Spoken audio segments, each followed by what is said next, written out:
Hello everyone, and welcome to another amazing story. What if Deku was a necromancer? This amazing story was written by Magnus9284. Please support them. Don't forget to like, sub, and leave a comment. Now let's dive in. A sinister intrusion. It was into a rather plain office that Mitsuki Bakugo and her son Katsuki walked, quite a bit earlier than needed. The two were clad in the best formal clothes they could find in their closets. The mother well aware of the impact presentation might make on the inauspicious day. The rest of their lives could very well be at stake here, and they needed every advantage they could scrounge up if they wanted even a hope of walking free. Too bad only one of the two truly meant their repentance. Mrs. Bakugo, on behalf of UA Academy, allow me to present the demands and conditions for your son to avoid criminal charges. Immediately spoke a tall, sharp-featured man with stylish hair as the two entered. Words dropped from his tongue like that of the consummate charmer, his easygoing demeanor disarming. His identification card read Sakamoto. Mind you, these are only on behalf of the school.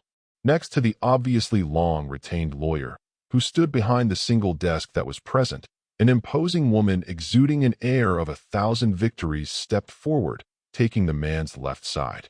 Her violet locks were crowned in an austere bun except for two bangs that framed her stern face, and the business suit she wore was impeccable.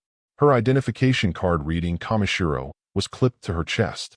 On behalf of the Azui family, it is my duty and honor to ensure my clients be assured their lives will no longer be placed in jeopardy at the hands of a poorly raised brat with delusions of grandeur, the woman proclaimed, staring dispassionately at the Bakugos.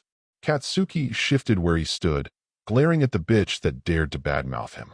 He wondered why his mother wasn't unleashing her usual temper on these extras already. On the opposite side of Sakamoto stood another woman, this one wearing glasses, a tan blazer with a white skirt, and a clearly angry visage. On behalf of the Ida family, I will guarantee that no evil here goes unpunished, the second woman declared, taking a seat along with the other attorneys. Hang was stamped on her identification card. Mitsuki swallowed hard, already sweating buckets under such blistering glares. Everything from this point on depended on her son sticking to the plan, and whatever mercy could be found at the hands of the intimidating lawyers the Azui and Ida families had delivered them to. The ride to the USJ. The remaining students of Class 1A, plus zombies, were currently bundled on a bus on their way to being tested on the most important role of being a hero, saving lives. Many were excited at such a prospect, others were nervous, others still were distracted. And this is powder for your nose, Momo explained as she pointed to an open compartment in the ridiculously large makeup case sitting next to her. With an angelic laugh, Lily clapped in delight from the mature girl's lap. It's incredible, the little zombie cried, a smile so pure it blinded half the students stretching across her face. It's prettier than the professional sets Lily saw backstage. With the bus designed so that its seats were against the windows, the need to have students cramped into pairs had been eliminated. Momo was thankful Izuku's observational skills had allowed him to notice this fact before anyone had wasted time choosing partners, though it hadn't stopped Ida from trying. Her being able to more easily spoil Lily was a nice perk too. Man, is it still weird to anyone that we're sharing our education with two zombies now? Kirishima asked no one in particular. I can't decide if Midori is more manly for having them around or not. The redhead's words may have seemed questioning, but his ruby eyes were undeniably sad. It was obvious the teen wished they could give the little girl final rest. In his opinion, of the two zombies, she unequivocally deserved a proper send-off to the afterlife. It's wrong, Ojiro grumbled, hearing Kirishima's words and deciding to throw in his own 2 yen. The tail boy's frown spoke of pure animosity and rejection. Perturbed, the spiky redhead leaned away from his classmate. Dude, what's your problem? Kirishima asked. Ojiro merely crossed his arms in judgment. True heroes do their own work, the tail boy stated, nodding to himself. They don't stoop to using others. Unable to keep himself from eavesdropping, Tokoyami clenched his fist as he reined in his anger.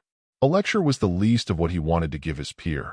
Ojiro hadn't only just insulted his friend, but he'd also offended the raven-headed boy himself.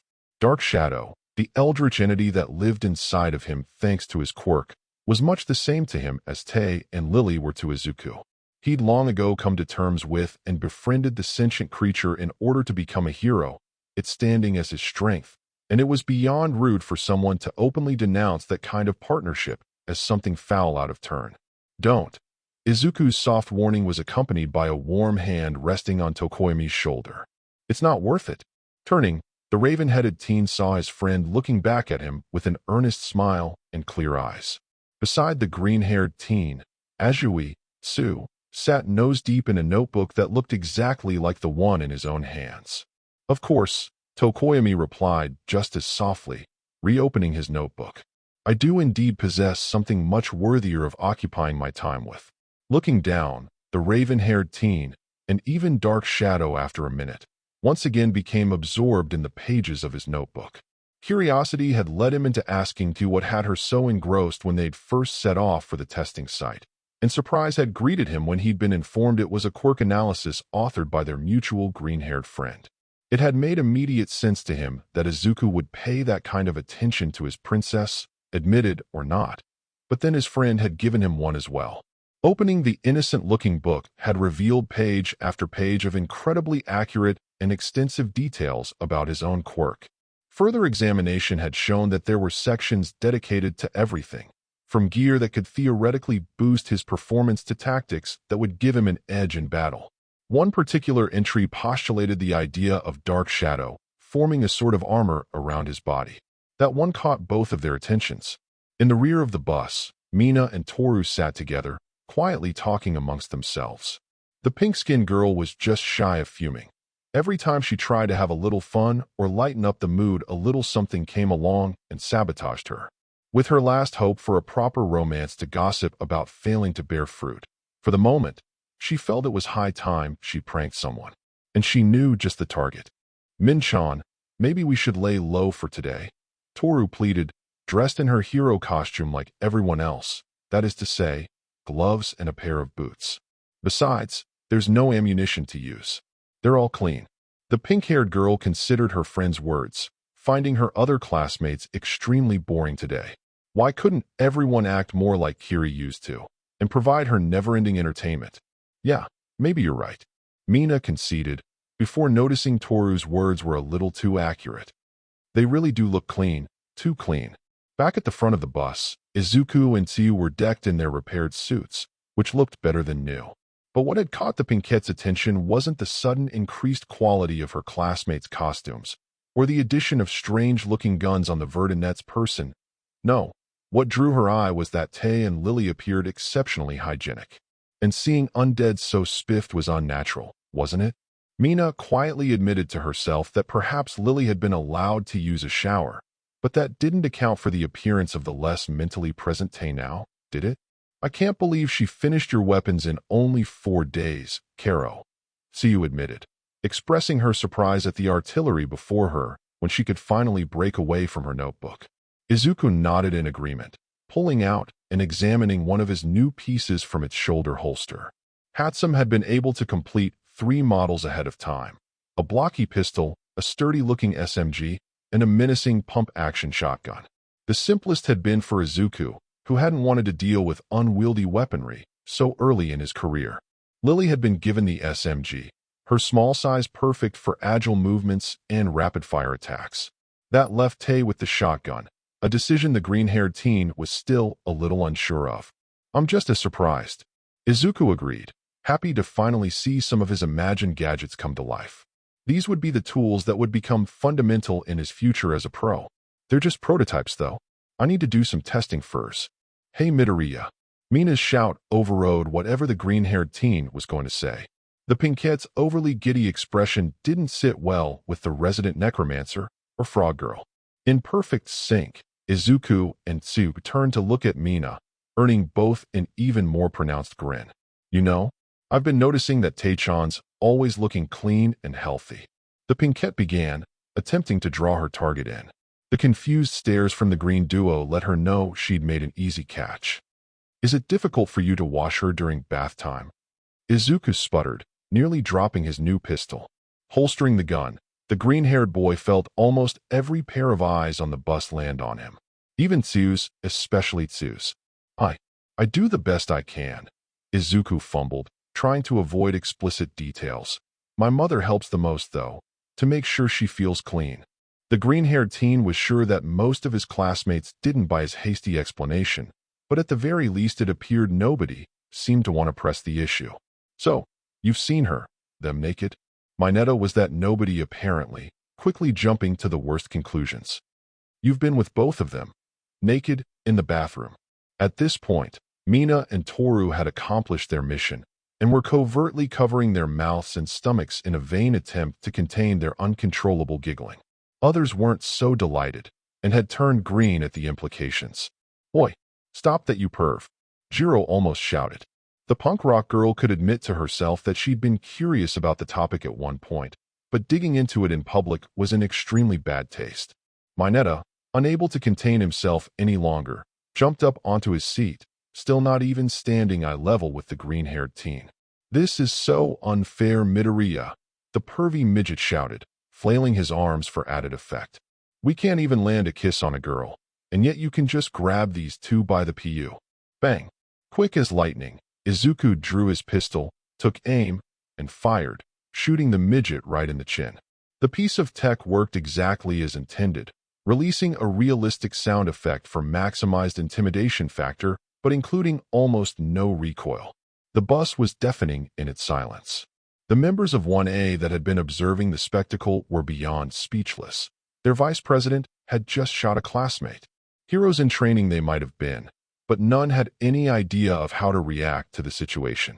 On one hand, it was a no-brainer that shooting someone probably wasn't the right answer. On the other hand, Mineta had recoiled from the impact of the shot, which had struck with almost the equivalent force of a strong sucker punch, but it was the quickly expanding foam that had caused him to attempt to cry for help.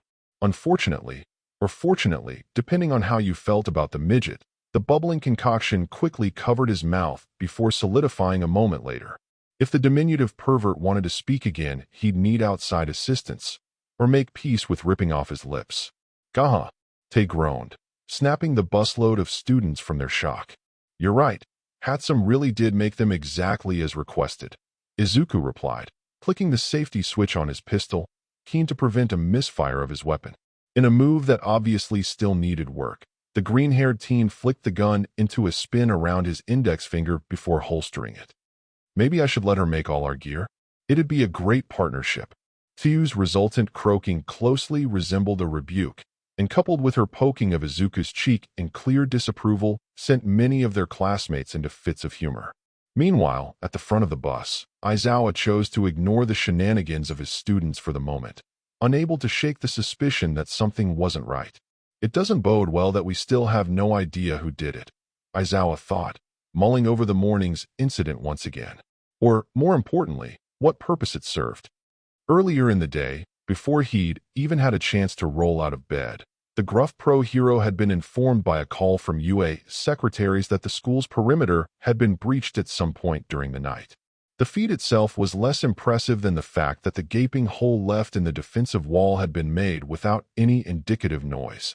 If it hadn't been for the original alarms sounding from the barriers first being initiated, the break-in might never have been discovered until an arriving student had noticed it.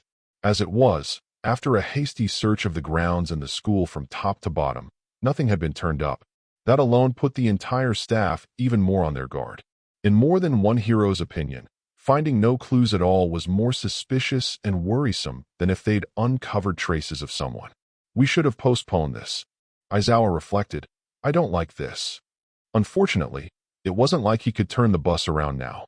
10 minutes later, entrance of the USJ. Entering through the reinforced doors of the massive domed facility, Aizawa and his 19 students, plus 2 zombies, were greeted by a truly breathtaking sight. From the massive walkway they stood on that dropped away via stairs, a multitude of catastrophes could be seen. In the distance, an artificial lake glistened, a 6-tiered spiral flume releasing water near a small yacht that appeared shipwrecked. Across from the lake rose a miniature mountain range, deep crevices clear to see even from this distance. Next door to the mountains rested a huge crumbling mound of earth where half-submerged structures bespoke of a devastating landslide. Opposing glass domes, one decorated in flames while the other in storm clouds, squatted to the group's right and next to the lake. Lastly, a small-scale city taken right out of a post-apocalyptic movie stood to their left. Connecting all of these zones was a beautiful plaza with a fountain that was a perfect place to use as a hub and rest area. All told, it was a perfect place for training any quirk imaginable. "Everyone, I've been waiting for you," greeted a seemingly living space suit. "Welcome." Before the students of 1A could think quickly enough to recognize the famous hero, a certain nerd blurted out the knowledge. "It's the Space Hero 13. Izuku gushed, introducing the beloved figure. As a rescue hero, they've saved tons of people from all kinds of disasters. The green-haired teen's sharing of information was well received by both his fellow students and the advising hero, who always appreciated being recognized. Aizawa, standing to the side, glanced around in thought. Something wasn't right again. 13, where's All Might? The gruff teacher asked, moving closer to his coworker.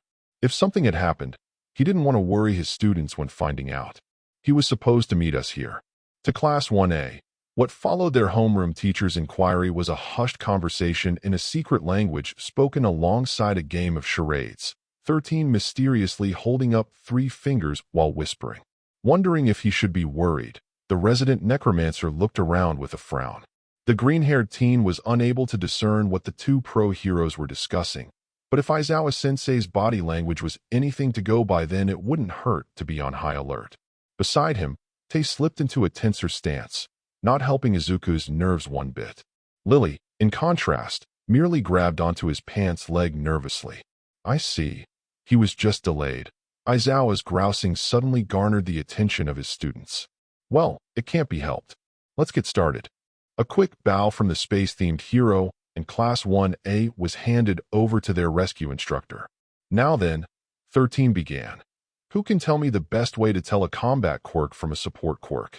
After tricking the class with that opening question, since they revealed it was how a quirk was used that decided its classification from a professional hero NG standpoint, the rescue hero launched into their speech. Attentive so as to not be thrown off again, the students ended up being exceedingly receptive to the lecture. They learned, if they hadn't already considered the fact, that quirks could be either tremendously beneficial or extremely detrimental to society, based on users' concern for the safety of those around them.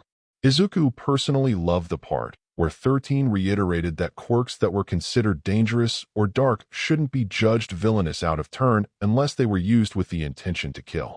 With a flourish, the rescue hero ended their discourse and bowed, earning cheers from 1A. As a whole, the group felt further energized to learn rescue procedures. And then the electricity flickered and died. Aizawa was the first to feel it, an overwhelming presence oozing malice, coming from the center of the plaza down below. He was too slow to stop Izuku, however, who walked over to the stairs to look out toward the fountain. The pro-hero had no way of knowing his problem child had his own sensitivity to such anomaly. Unaware of his teacher's alarm, the green-haired teen's blood was making his veins tingle all over, and not in a good way. Tay's low growl and Lily's soft whimpers only amplified his growing fears. Sensei, tell me this is a drill. Izuku whispered, pinched voice denoting the anxiety he was feeling at the moment. Now standing beside him, Aizawa shook his head. I can't. The gruff teacher denied. The man's mind raced faster and faster, vainly attempting to conceive of the best way to keep his students safe from a threat he couldn't even see yet. Everyone, gather together and don't move. As Aizawa bellowed his orders, a massive hole in reality twisted into existence down in the plaza. In a split second, the shadowy tear ripped open, exploding outward to cover the entire fountain area in a massive dark cloud of mist. From the writhing darkness, figures began to emerge, too many to count. From their distance, facial expressions were hard to denote, but the common demeanor they carried made it clear they weren't friendly at all. Izuku, analytical mind whirring into high gear, noticed immediately that a large portion of the mist-walking invaders were mutants, or at least held dominant mutant genes that colored their physical traits. Even with such little information to go on, the green-haired teen felt his stomach drop at the sight. It was a sad reality, but the quirk hierarchy the world lived by didn't take kindly to those who appeared less than human, growing more discriminatory the more bizarre the appearance. He might have sounded like a hypocrite, but in that moment, Izuku knew beyond a doubt these were villains. "Whoa, this is just like the entrance exam," Kirishima exclaimed, stepping closer to the edge of the stairway. "Did our scenarios begin already?" "Stay back," Izuku barked, throwing an arm out to balk the crimson-haired teen. "We need to obey Aizawa-sensei." Below the two pro-heroes and heroes in training, the expanding dark mist paused before receding into a humanoid shape. If humans had black fire with yellow eyes for heads. The Mistman looked up, gazing intently at the observers above. Unsure if it would work, Izuku put his entire focus into his hearing. "Teen and Eraserhead." The green-haired teen managed to hear. Schedule said. "Might would today." The words were disconcerting, but Aizawa's response was even worse. "Damn, so these are the bastards behind the infiltration." "Infiltration? Where?" "UA." Izuku's mind shuddered to think what they were going to do if these were villains powerful enough to break into one of Japan's premier hero academies and get away with it. Aizawa clenched his fists and grit his teeth in frustration. This was a disaster. There were enough scumbags down there to give him problems even if he had 13's help, and as it was he couldn't allow the rescue hero to leave his students unattended. That meant he'd be doing this solo. Instantly accepting the reality of the situation, the normally gruff pro-hero pulled up his goggles, covering his eyes completely. So be it. Izuku didn't know what to do, but he knew there was no way he or his classmates were ready for this. A life-and-death situation was so far above a combat drill it wasn't funny. And even from this distance the green-haired teen could feel the bloodlust rolling off so many of the villains. Some signal, unseen and unheard, must have sounded because as the mob of invaders advanced, Izuku seeing only 3 hold back by the fountain. Of the 3, even with the dark mist man present, it was a lanky man with silver hair that projected the most maleficence, even more so than the massive man-beast with its brain exposed. This probably had to do with the fact that the silver-haired man was covered head to toe in dismembered hands. Izuku hoped those were just props to intimidate them, because it was working. "Sensei, those 3 in the back are probably the leaders," the green-haired teen informed, unable to leave such information to chance even though a pro-hero such as Eraserhead no doubt already noticed such a thing. "I know," Aizawa said curtly, bending his knees slightly in preparation of launching himself forward. Izuku, seeing his teacher preparing to preemptively strike their enemies, couldn't hold back what was haunting his thoughts. "Sensei, they're organized," the green-haired teen whispered, pressing through his bone-shaking terror. "That means they probably have a plan." Of course the villains had a plan, going so far as to infiltrate such a prestigious school as UA, and then to dare attack students on top of that. Normal villains wouldn't be brave enough to even consider such a thing unless there was a solid strategy planned. "I know," Aizawa repeated, this time turning halfway to consider his problem child. "Stay with your classmates. Keep them together."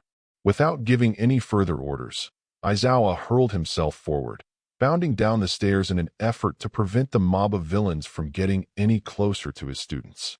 Without waiting for any further orders, Izuku headed back to his classmates, walking into a group of students who were beginning to panic as the weight of their current crisis settled on their shoulders. "Sensei, shouldn't the facility's alarms be sounding?" Momo asked 13 as Izuku melded into the ranks of 1A. "What's happened to the sensors?" The space-themed hero was concentrating on a device on their wrist, pressing buttons over and over again with no response. "They should be responding," 13 said, seemingly confused as to why their tech wasn't working properly. Todoroki stepped forward, face as emotionless as it had ever been. The dual-haired teen was by this time recognized by many in 1A as their strongest member. Those same students felt the heterochromatics quirk was a nice reassurance to have around.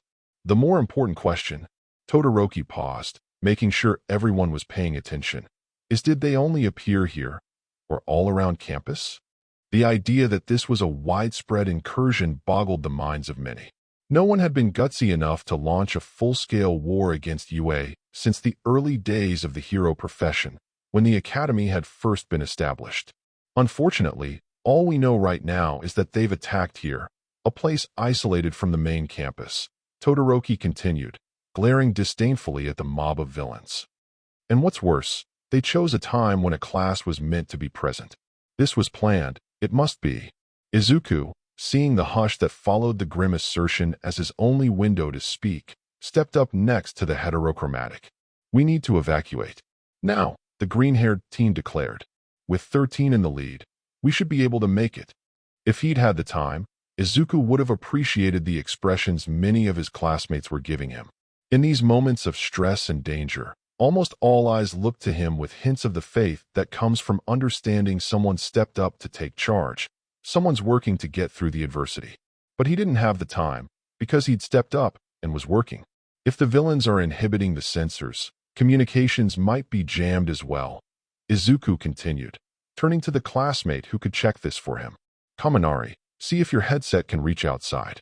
If it can, call for help."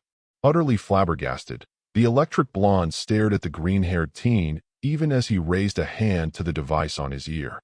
"How did you?" Kaminari stopped himself, recognizing they were all in too dire a situation to waste time asking questions right now. In seconds, the teen had checked every channel his gadget could scan. He shook his head in disbelief. "It's all jammed." "But, Aizawa-sensei," Momo trailed off, quick to begin worrying about their homeroom teacher. As if calling his name was a magnet, 1A turned as a whole to watch the combat that had just started down below. Breaking from their pack, 3 villains had rushed forward to form an interception against the gruff teacher. Each of the thugs were mutated in some way that allowed different body parts to act as long-distance weapons, most likely why they'd gone ahead. The trio took aim, then looked at each other confused as their quirks failed them and nothing happened. In the blink of an eye, Aizawa was on them, immediately wrapping the largest one with his special scarf. Twisting, the pro-hero swung his captive into his compatriots, knocking all 3 of their head together and rendering them unconscious. Witnessing their homeroom teacher able to hold his own, the students of 1A felt less opposed toward the idea of evacuating. Making the most of the time they had, the teens turned and made their way toward the entrance of the massive facility. With each step, Izuku grew more despondent. The hero nerd in him knew that for all his strengths, Eraserhead was not a hero meant to combat villains en masse for long. 7 minutes to reach the bus, 3 to get it moving, say 5 to clear the premises. Izuku's mind continued to work in overdrive even as he and his class escaped. And that's assuming whatever's jamming us can't reach farther than the USJ. The green-haired teen quickly came to the conclusion that no matter what they did, Aizawa wouldn't have enough time. Even in a best-case scenario, the pro-hero would be overcome by sheer numbers before help could arrive, meaning that for him to survive, the gruff teacher needed assistance now. Putting all of his brain power into formulating a plan that allowed for entirely green students to actually help a pro, Izuku was unprepared when their situation went from bad to worse. "I'm afraid I can't allow you all to just leave," came a voice that Izuku recognized as the Mistman's from down by the fountain. Reality warped once more, and where before there'd been a clear path to the exit now writhed a dark violet portal of fog. The green-haired teen watched as the Mistman stepped from the blackness he'd created, his mind instantly cataloging the villain's quirk as a teleportation type. That explained how the invaders had gotten inside the USJ so easily.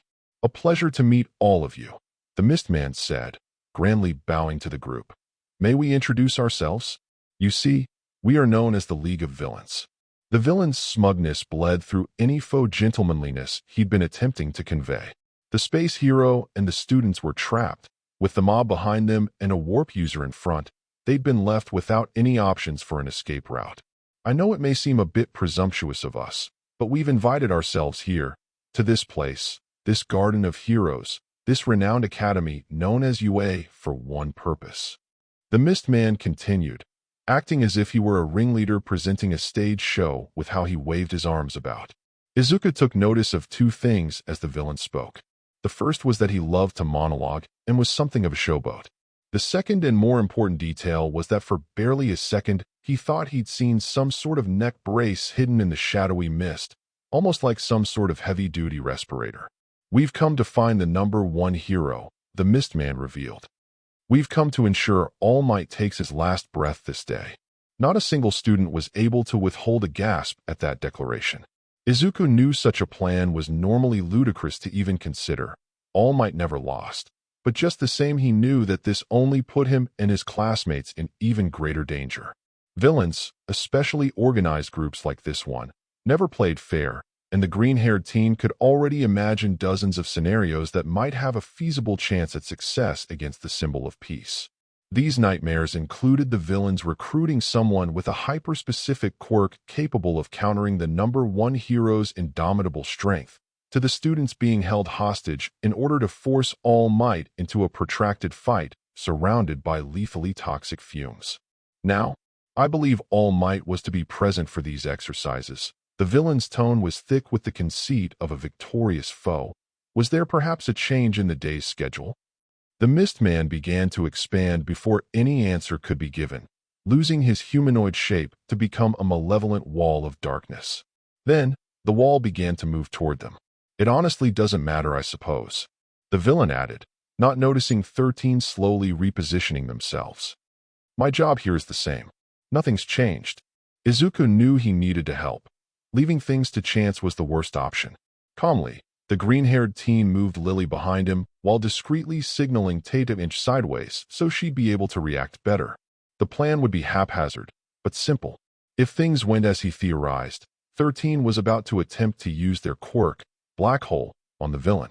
The villain would of course try to evade, but if he could get himself in just the right placement, he'd be able to use his new pistol to aim for that single piece of gear he'd seen in the mist.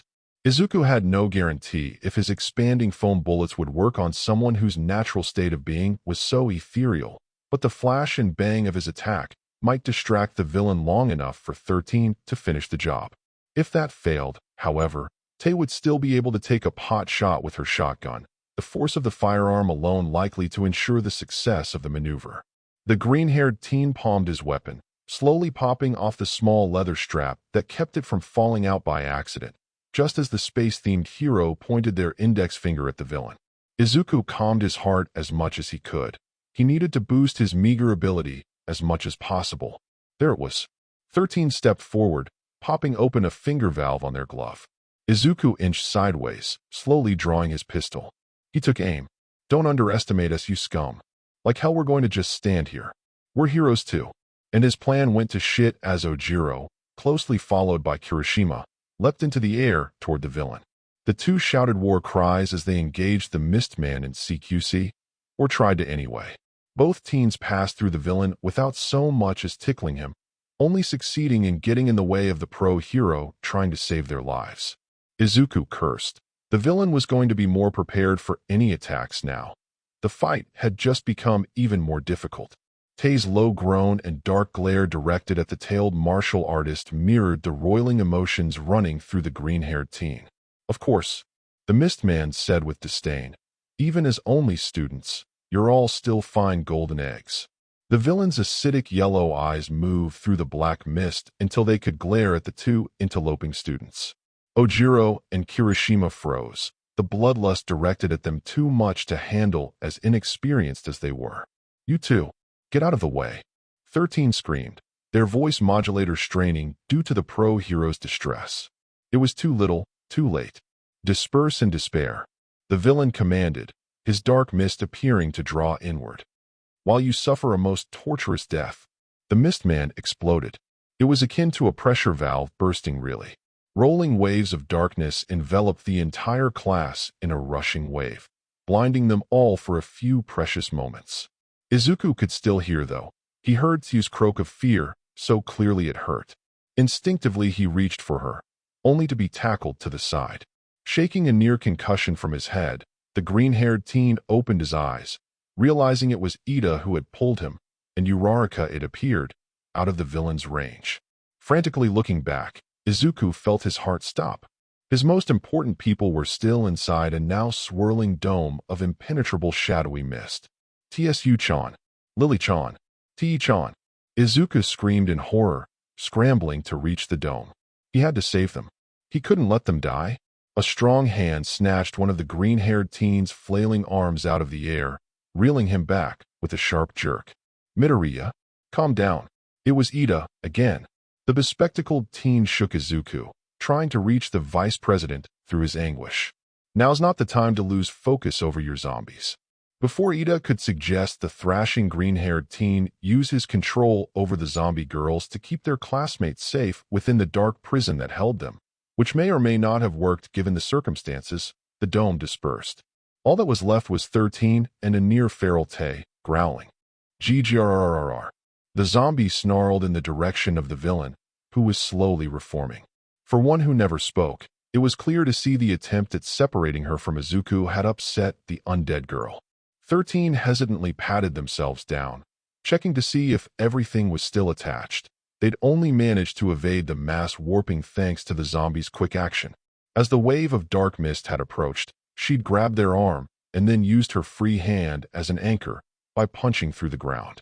The pro-hero made a mental note to demand additional safeguards regarding the undead Midoriya used. Based on the strength they'd just seen, their bite would be more than deadly. Suchan, Izuku whispered in a broken voice.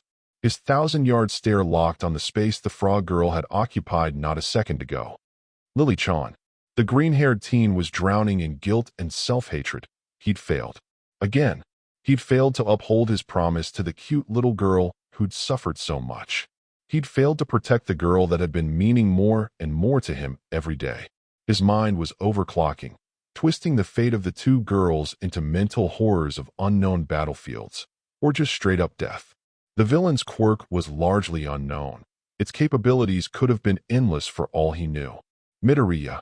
Ida called again, anxiously looking from his vice president to the zombie he controlled. Each passing second the undead girl appeared to be slipping into a more berserker-like state. Please, get a hold of yourself. Izuku-kun. Achiko cried, trying and failing to break the teen from his trance. Tay was now hunched over, fists clenching and unclenching.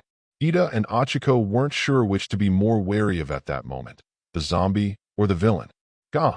Izuku's head snapped up so hard at the ferocious grunt from the undead girl his blood was forced to heal minute hairline fractures along his atlantoaxis joint. Still alive? The words, he didn't know how he knew, but the green-haired teen's gut sang that they were true. There was hope. Izuku needed a plan. He needed to act. Lily and Tsuyu might have still been living now, but there was no way to tell for how long that would hold true. There was just one major problem. His body wouldn't move. Fear and hopelessness had left him paralyzed. I'm powerless by myself. What can I do? Izuku thought, watching wide-eyed as the villain finished reforming. He'd been right. It turned out, the Mist Man was wearing an apparatus around his neck. It was literally the only piece of him that was solid. Neurons fired. Thoughts raced even faster, and Izuku felt, deep inside of himself, something shift. He wants to kill them, my dear ones. His fear caught fire and burned to ash, and in its place rose an insatiable anger. Hate. He needs to be neutralized. Izuku could feel his thoughts being molded by this newborn wrath. Kill. My body needs to move. Izuku's will drank from the fount of his rage, beginning to subconsciously tap into his blood. It felt as if it was boiling. Obey. And then he could stand. Outwardly, the green-haired teen appeared calm and collected, which slightly eased the worry his two classmates had been feeling. But they were behind him. For 13 and the villain, who were positioned to see his front, they saw a silhouetted form, the lenses of a pair of sunglasses giving the figure two round, glowing red eyes. Both adults assumed that it was a trick of the lighting, affected by the power outage caused by the invaders. They were wrong. Behind his sunglasses, Izuku's eyes burned red. Ida, you're the fastest. The green-haired teen's words, while true, felt wrong. I need you to get out, get to campus, and get help. Ida blinked, unprepared for such a cowardly plan, or for him to be the one to have to carry it out. Midoriya, the bespectacled teen protested. Even if I wanted to. We're going to give you an opening. Izuku cut him off. And you're going to get out, get to campus, and get help. It wasn't conversation. It wasn't a request. It was an order. And it would be followed. Listen to your vice president. 13 weighed in, agreeing with the plan. He knows your quirk is the only hope to save your classmates. Actually, Izuku just wanted to be rid of the one who could, would, and had physically stopped him already. He was going to neutralize the villain, and nobody was getting in his way. But he wasn't going to voice that, of course. Hey, Izuku didn't bother lowering his voice. The Mist Man had already been observing him. The zombie girl tensed, completely prepared for any order. Run to the gate and open it for Ida. There was no hesitation or delay in carrying out the command, much to the surprise of the villain. The girl darted toward the entrance immediately, no sign of concern toward facing his quirk or for her own safety. I won't let you. The mist man shouted while throwing his arms out, the limbs extending into shadowy claws, only to feel a sudden, undeniable pull ripping him away. You have no choice. 13 yelled as they used Black Hole to absorb the villain's mist and pull him away. Seeing his chance, Ida shot off after the zombie. Tay reached the gates mere seconds later, Ida catching up to her just as she plunged her crowbar between the metal barriers. In a short amount of time that would have otherwise been concerning, the undead girl had pried the two halves of the gate open, her strength more than a match for the hydraulic system. Holding the metal slabs apart, the tall boy dashed through. Her task complete, Tay pulled her crowbar back, allowing the gate to slam shut. No villains could be allowed an opportunity to chase Ida down. No. The mist man howled in obvious distress as he watched the tall boy escape. Damn you. The villain turned to glare at the pro-hero, his acidic eyes now truly cold. So you believe your powerful quirk can save you, do you? Well, distracting 13 with his words, the mist man subtly opened a portal behind the pro-hero, which was exactly what Izuku had been waiting for. His analytical mind had run this exact scenario earlier, which was why he'd already been in motion heading toward 13 the moment Ida took off running. Launching himself airborne, the green-haired teen drop-kicked the space-themed hero out of the way the instant before the ambush portal could finish turning them into a victim of their own quirk. 13's HUD flashed and blinked in alarm. Their suit's sensors disintegrated. A sharp pain shot along their back before a much more blunt form of aggression threw them out of the way. Straining against throbbing aches and shooting agony, the pro-hero managed to shift enough after crashing to the ground to see it had been their green-haired student who's assaulted them.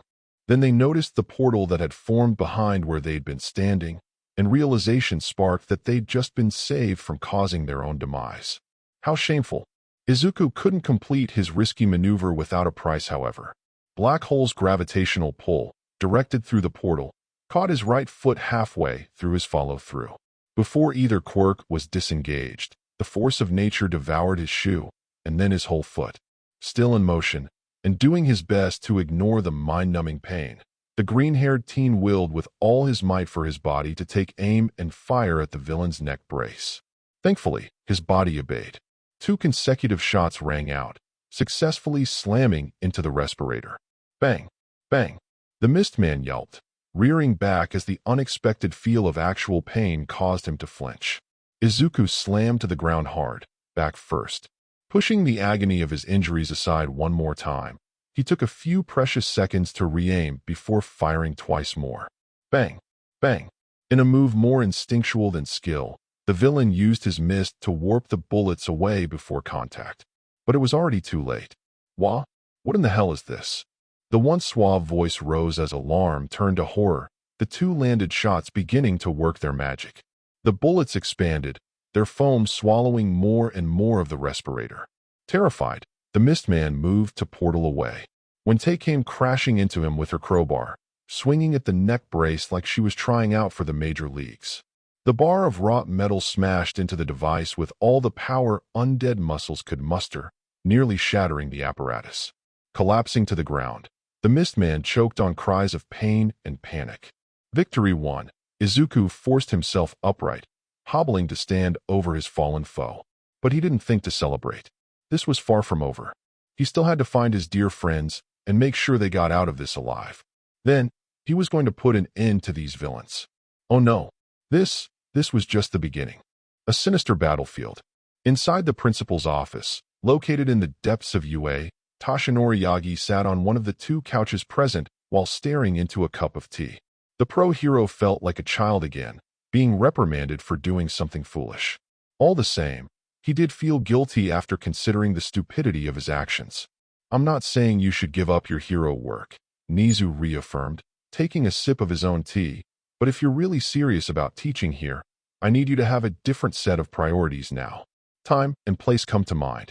When Toshinori had entered the room, already forced back into his emaciated form, the quirked animal had just shaken his head. He hadn't even needed to use high-spec to know what had probably caused the number 1 hero to still be at UA instead of the USJ as scheduled. Seeing as the two then had the time, Nizu had decided to give his rookie instructor a rather detailed lecture on responsibility and foresight. "I know," Toshinori said, voice petering out when he realized he didn't quite know how to word his justification. I just can't ignore crimes, though." The pro hero's rather weak explanation earned only a heavy sigh from the quirked animal. Sometimes the principal wished the symbol of peace would use his brain a little more. "But you have no issue with ignoring the fact that there are other heroes around." Nizu's questioning rebuttal caught Toshinori off guard. "Most of the crimes you prevented today were petty little things better left to other heroes, sidekicks, or in some cases, even the police." The quirked animal caught the skeletal man's hesitant look and locked gazes with him, almost daring another excuse. "Well," Toshinori hedged, hindsight rendering him unable to find a good way to refute the principal's words. It was always hard to do so when the quirked animal was right. "What about the car accident?" Nizu sat back, nodding slowly. The emaciated man relaxed slightly, a flicker of hope coming to life in his non-existent stomach. "Ah yes, the car accident." The principal's adorable tone of voice made Toshinori smile. That smile disappeared when the quirked animal flatly continued with, "It looked to me like the local rescue squad had everything under control before you arrived." It was no use, Toshinori decided. He wasn't going to get out of this well-deserved dressing down anytime soon.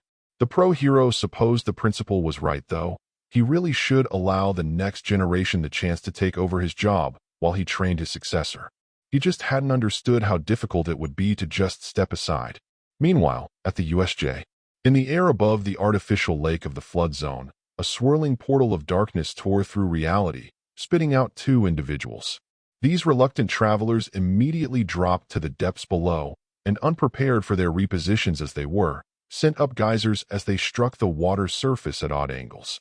When she was able to right herself, Tsu looked around through the clear marine environment in the hopes of spotting either Izuku or one of the zombie girls. Instead, the only recognizable body was the disoriented and currently drowning figure of a blonde wearing a rocker jacket. Denki Kaminari would admit he'd screamed in horror when he felt the darkness wash over him, sucking him away. He'd also admit he hadn't stopped screaming until the point his back had slammed into water, and that was only because he'd have drowned faster if he hadn't. The third thing the blonde would admit was that he really wished the day wouldn't get any worse. Oh shit, where the hell am I?"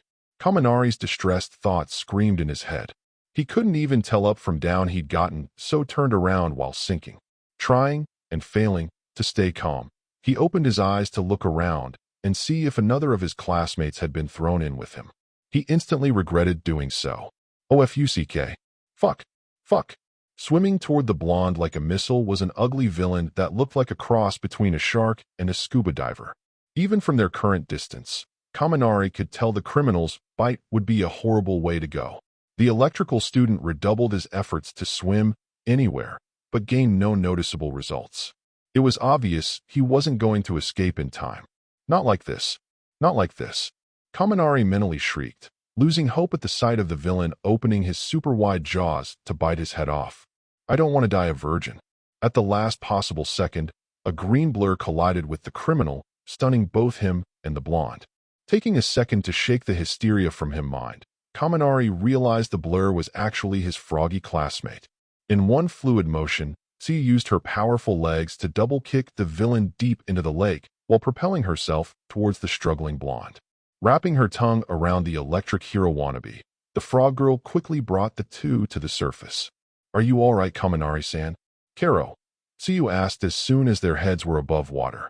Said blonde was too busy coughing and hacking water out of his mouth and lungs to respond right away, the experience leaving him shaken. Realizing they were alive and breathing air, the electrical student turned to his classmate in adoration. Thank you. Kaminari shouted, trying to hug the frog girl. His attempts were instantly met with being tongue-tossed into the air and onto the yacht behind them before he could make contact. Gaha. Ow. Climbing onto the ship, Tsu began to consider all the information available, her mind going into overdrive. She desperately wanted to know what was happening everywhere else, and where her cinnamon roll had ended up. Being under Izuku's control had given her access to certain knowledge about the green-haired teen she'd never be willing to share with others, specifically sensitive information about the side effects of his quirk. For example, she knew the zombie girls were, even now, able to find their master. It didn't matter how far the distance or number of barriers between them. He was like a beacon. It was a skill she wished she still had within her. "Ah, thanks for saving me," Kaminari said with some shyness when he noticed his froggy classmate nearing him at the yacht's railing. He was thankful for the few seconds to breathe and calm down she'd given him. "And sorry about the outburst. I didn't mean anything by it. I'm not Mineta." Tyu turned her expressionless gaze to her classmate, scrutinizing the blonde the same way she'd seen her mother do to a rival attorney once. The frog girl knew very well that Kaminari was nowhere near a pervert like their midget of a classmate, but at the same time, he was even farther away from being a saint like Izuku. There had been multiple occasions where she and the other girls had seen the blonde position his hands in almost hopeful preparation for Momo to collide with him whenever the mature girl walked or worked around him. And his hands hadn't been aiming for PG areas. It was more like they'd been positioned toward places their class president would be able to use her quirk the easiest. Izuku had never, and would never, do something like that. In fact, the cinnamon roll went out of his way to keep his hands from even accidentally touching somewhere he shouldn't.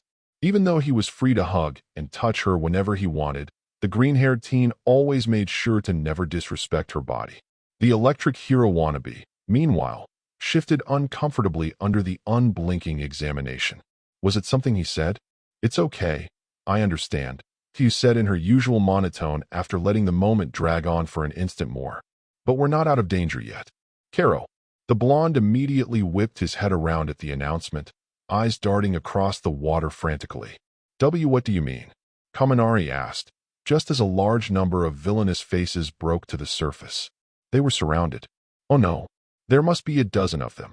The hero wannabe's scream of panic led to make an even less flattering comparison. She was sure that Izuku would have already had a firm grasp of the situation by now, and probably 5 plans to overcome their adversity besides.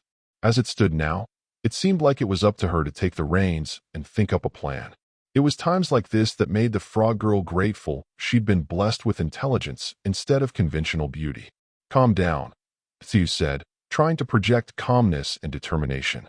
She didn't need the electric blonde to fall apart and leave her with dead weight. "We need to brainstorm on how to overcome this. The best way to do that is to pool our strengths and weaknesses." The blank look her classmate was sending her way did not encourage the frog girl in the slightest. "Okay." Kaminari trailed off, obviously unsure where or how he was supposed to begin. The amphibian teen held back a sigh. She knew it wasn't the blonde's fault battle planning wasn't his forte, but she missed Izuku even more now. "My quirk allows me to do pretty much everything a frog can do," Tyu started, attempting to show her classmate what she wanted him to do as quickly as possible. There was no telling if the villains would attempt to board the yacht or not. "My tongue can extend up to 20 meters when last I checked. I can leap really high, my hands and feet can stick to most surfaces, and I can spit the toxins in my stomach pretty far. Although, they're not strong enough to cause more than a light rash right now." According to the later updates in Izuku's analyses of her quirk, the toxins in her stomach probably function much like those of real frogs, and depended on her diet for their strength. That meant if she wanted to try and weaponize her spit, she'd have to ingest certain natural toxins and see if they amplified her own toxicity. It was too bad she hadn't had time for experimentation yet. "Oh, well, I discharge electricity," Kaminari started, unsure how to word his skill set without making himself sound like a worthless idiot. Then a massive clawed hand of water sliced the yacht in two, causing their only means of staying away from the villains to begin sinking. "I can discharge up to 10,000 volts. But afterwards, I won't be able to think for a while. And I can't direct the discharge." And, watching the electric blonde begin to panic, Tyu felt her eye twitch. The frog girl had to wonder how an idiot like this managed to pass the written test if he couldn't even see the glaringly obvious solution to their predicament. "And what do we do now?" Kaminari asked, finally succumbing to the need to breath over panicking. The hero wannabe looked one moment shy of attempting to hug his classmate again, seeking one last comfort before facing death. Xiu's only response came in the form of a none too gentle kick to the blonde's rear, sending the teen head first towards the water and villains below. For the next 10 seconds, lightning danced across the lake in beautifully arcing bolts. The accompanying screams of pain of over a dozen villains only added to the performance put on by the super move. Same time, conflagration zone. Surrounded by hell on earth as he was, a casual observer of Shoto Todoroki in this moment would have never been able to tell, but the heterochromatic teen was pissed. Some hopped-up villains had invaded his school's rescue training grounds, split their class up, and, judging by the disturbed looks he was getting from the criminals in front of him, planned to maim if not kill them. It was almost enough for him to consider using his quirk's full potential. Almost. Todoroki-san, called a nervous voice. The teen in question didn't answer verbally, but he did cock his head to the side ever so slightly. We're kinda surrounded. What are we gonna do? There was a muffled sound behind Shoto, like a pocket or pouch had been dug into, before a second voice chimed in. Don't sweat it, Zero. We're going to do what 1A does best. The doughy voice of Rikido Sato loudly proclaimed. The dual-colored teen could almost see it as his giant classmate slammed his fists together with a grin on his sizable lips. We're going to kick their asses. The declaration was followed by the sound of a face being stuffed with some sort of food. Though knowing Sato's quirk, Shoto wagered it was a confection of some sort. Do not be overconfident, came the calm voice of Mizo Shoji. Arrogance is as much an enemy on the battlefield as any opposition. The tentacled teen stepped forward until he was next to his dual-haired classmate. The two quietest members of Class 1A, bar perhaps Koji Koda, gave each other a nod, acknowledging the situation. The two teens behind Shoto and Mizo nodded to each other, walking up and falling into battle stances as the heterochromatic of the group stared flatly at the villains arrayed against them. This is not an efficient use of our time, the dual-colored teen thought to himself. Deciding to take matters into his own hands, he raised his right foot. Simultaneously, in the ruins zone, trapped in the dilapidated remnants of what looked to be a simulated penthouse suite, Eijiro Kirishima had only once before hated himself more than he did at that very moment. He'd foolishly charged in after Ojiro to take on the mist villain, and in doing so had only succeeded in getting the two of them transported to some random location that, oh yeah, was teeming with villains. The criminals were literally coming out of the walls, what walls the penthouse still had standing, that is. The crumbling framework of the structure the two teens found themselves in offered little resistance in the face of the quirk-powered attacks. The heroes in training had to constantly shift their attention around to ensure no sneak attack succeeded.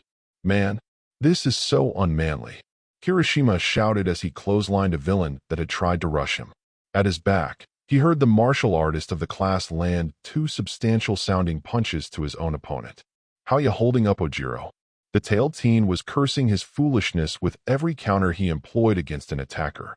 He was ashamed that his selfish desire to show his classmates how a true hero did things had landed him and his red-headed comrade in jeopardy. I'm fine, Kirishima, Ojiro assured, muscular tail tripping, and then swatting away, a hapless woman with tiger paws for arms. Please forgive my foolishness. I fear my impetuousness might have endangered us all more than we already were. Confused at his classmate's remark, Kirishima thoughtlessly brained an extremely short villain that thought his height offered him some advantage. He should have relied more on the buzz saws in his forearms instead. What do you mean? The redhead shouted over the war cries of a trio of villains that charged through a hole in the wall next to him. Hardening himself, the teen laid out all three assailants with a punch each. Wait, you don't think? Ojiro nodded, grateful for an apparent lull in combat, as no new villains appeared. I don't think we were the only ones dispersed, the tailed teen affirmed, thinking back to the mist villain's words. The rolling bank of black fog hadn't stopped when it had hit him and Kirishima. He was sure of it. I think the rest of our class was separated too. Kirishima grit his teeth, sudden worry threatening to overtake his usual battle confidence. If Ojiro was right, then everyone else was probably facing off against a horde of villains too. And that meant there was no rescue party for them. Everyone needed rescuing. With no warning, the only hitherto untouched wall to the suite exploded.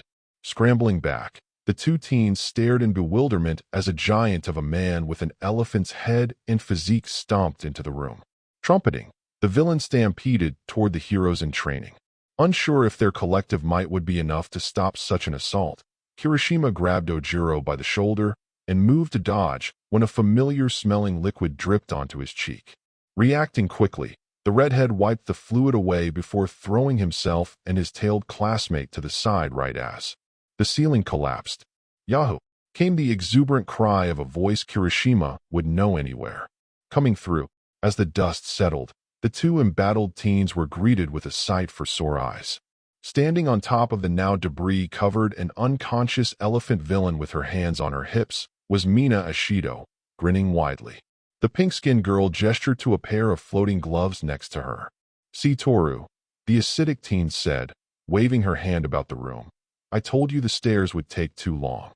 "Mina," Kirishima shouted, charging up to the young heroine in training. "That was so manly I can't even believe it." Said trainee turned at the sound of her name being called, smile growing even wider when she saw the culprit. The pinkette launched herself off of the downed villain and soared right into the waiting arms of her red-headed friend. "Kiri," Mina shouted back, allowing herself to be spun once before tapping a shoulder to be set down.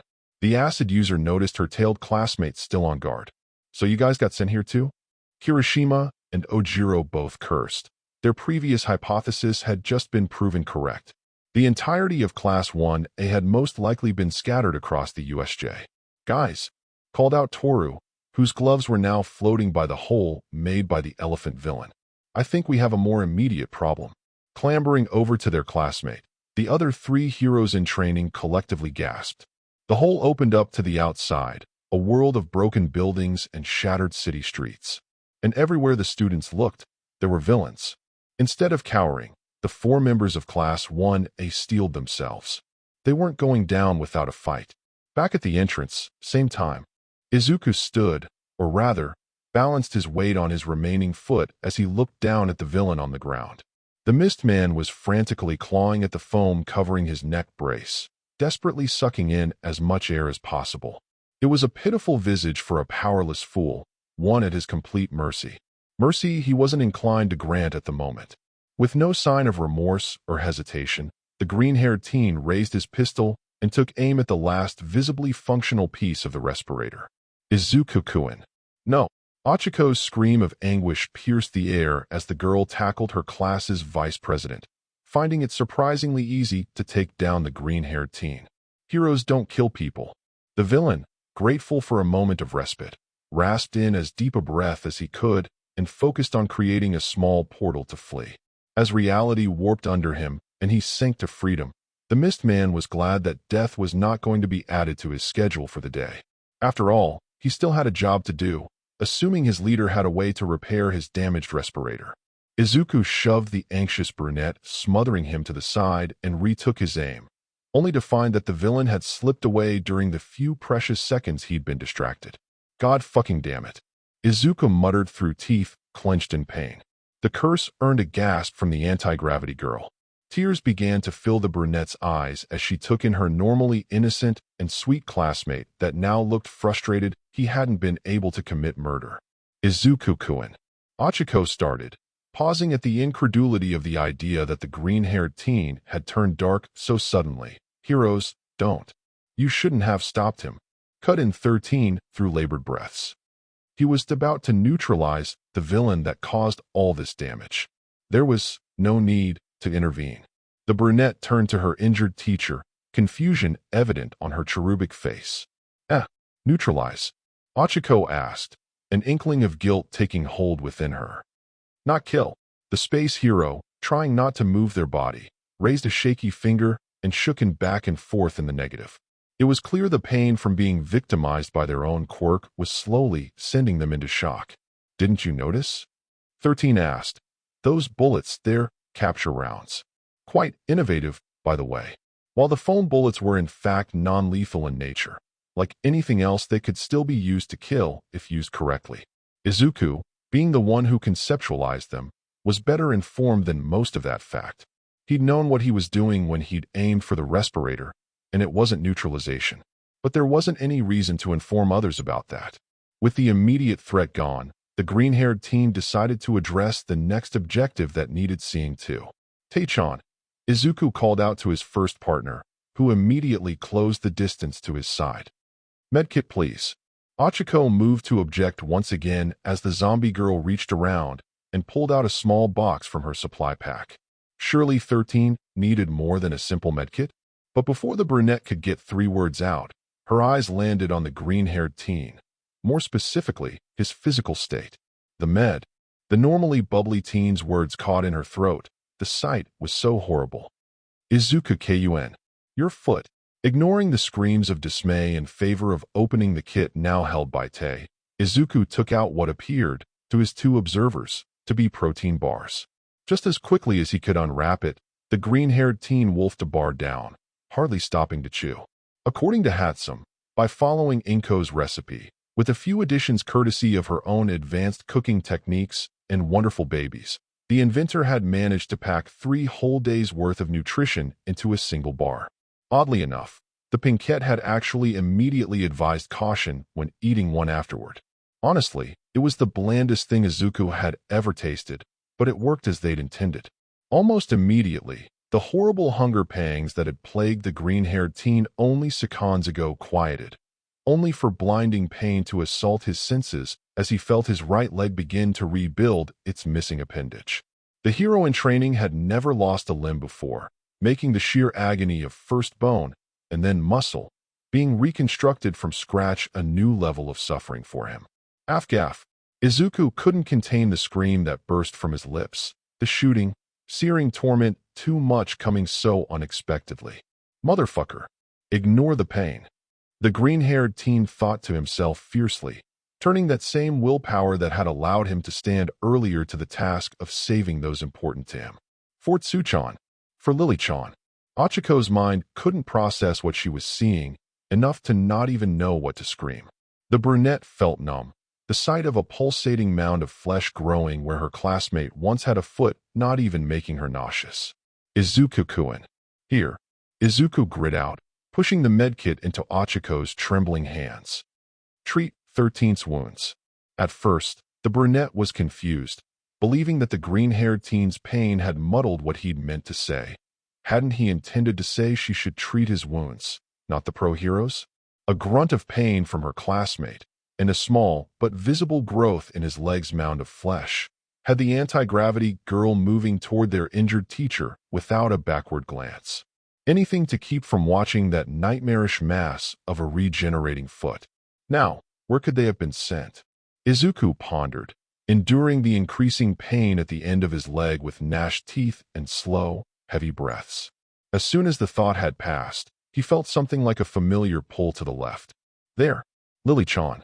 Turning, Izuku saw the simulated disaster of the landslide zone. Believing in a hunch was iffy at best, but until he had a better, more logical idea, it was the best shot he had. The green-haired teen knew if he could reach the plaza, then he'd have an open view of all of the zones all at once, making noticing the locations of his dear ones that much easier. It'd still be a small chance, but it was better than nothing.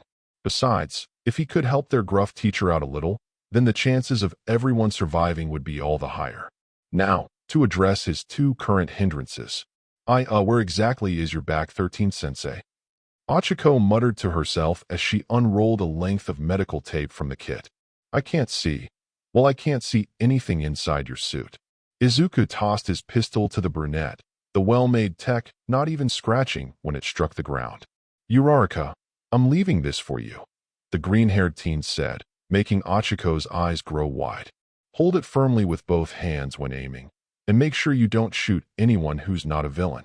The anti-gravity girl eyed the gun as if it were the most dangerous artifact in the world. Knowledge of its non-lethal capabilities notwithstanding, the idea of using a weapon was hard for the brunette to grasp. In spite of that hesitation, since directly fighting a horde of villains was beyond her, she'd force herself to use the thing if it came down to it. Where do you think you're going? 13 asked, watching the boy manage to fully stand with the help of his zombie. Aizawa-san said. He said to remain together. Izuku interrupted through gritted teeth. Since that can no longer be accomplished, I'm going to assist him. Our chances of resisting until help arrives will increase if I do. The space hero hated to admit it, but the kid was right. Eraserhead was the only thing keeping the horde of villains down in the plaza from fanning out and picking off their students one by one.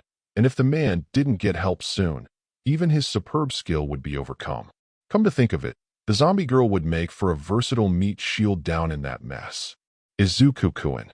Achiko called out weakly, extending a hand toward the retreating teen. Unfortunately, she lacked the courage to offer her help. 13 raised a gloved hand and patted the brunette's knee from their place on the ground, offering a cold comfort. "Let him go," the space hero said, finally accepting this was their best option at the moment. With that disposable meat shield, he's got the best chance at aiding Eraserhead. Izuku nearly cracked a tooth. He clenched his jaw so tight as he stepped up to a now kneeling Tei. The pain didn't cause this, however. The green-haired teen hated how everyone just assumed that Tei was a mere tool, something to be discarded after use. Gently leaning into the zombie girl's back and wrapping his arms around her neck, the hero in training grumbled as he sank into his angry thoughts. Tei, meanwhile, ensured that the green-haired teen was as comfortable as humanly possible as she reached around and cupped her hands beneath his legs. He deserved nothing less for being a real hero in such a crisis. In the downpour zone, in the small, dry space provided between a tree and what was left of the wall it fell on, Koji Koda shivered. This wasn't caused by the excessive chill of the never-ending rain, nor was it due to the fact that moments ago when he'd peeked out, the teen had seen over 20 villains coming his way. No, Koda trembled where he sat because of what was about to happen. Out in the perpetual rain, Fumikage Tokoimi stood atop a power line stripped of its load, the height of the structure giving the raven-headed teen all the view he needed of the approaching horde. "Keep thy wits about thee, Aoyama," Tokoimi shouted through the storm down to his shaking classmate. The French-Japanese teen looked half frozen to death, but had adamantly sworn he'd stand with his avian classmate. His reason of shining a light of sense on Tokoimi's bête noire should it get out of hand was much appreciated. Our enemy's fast approach.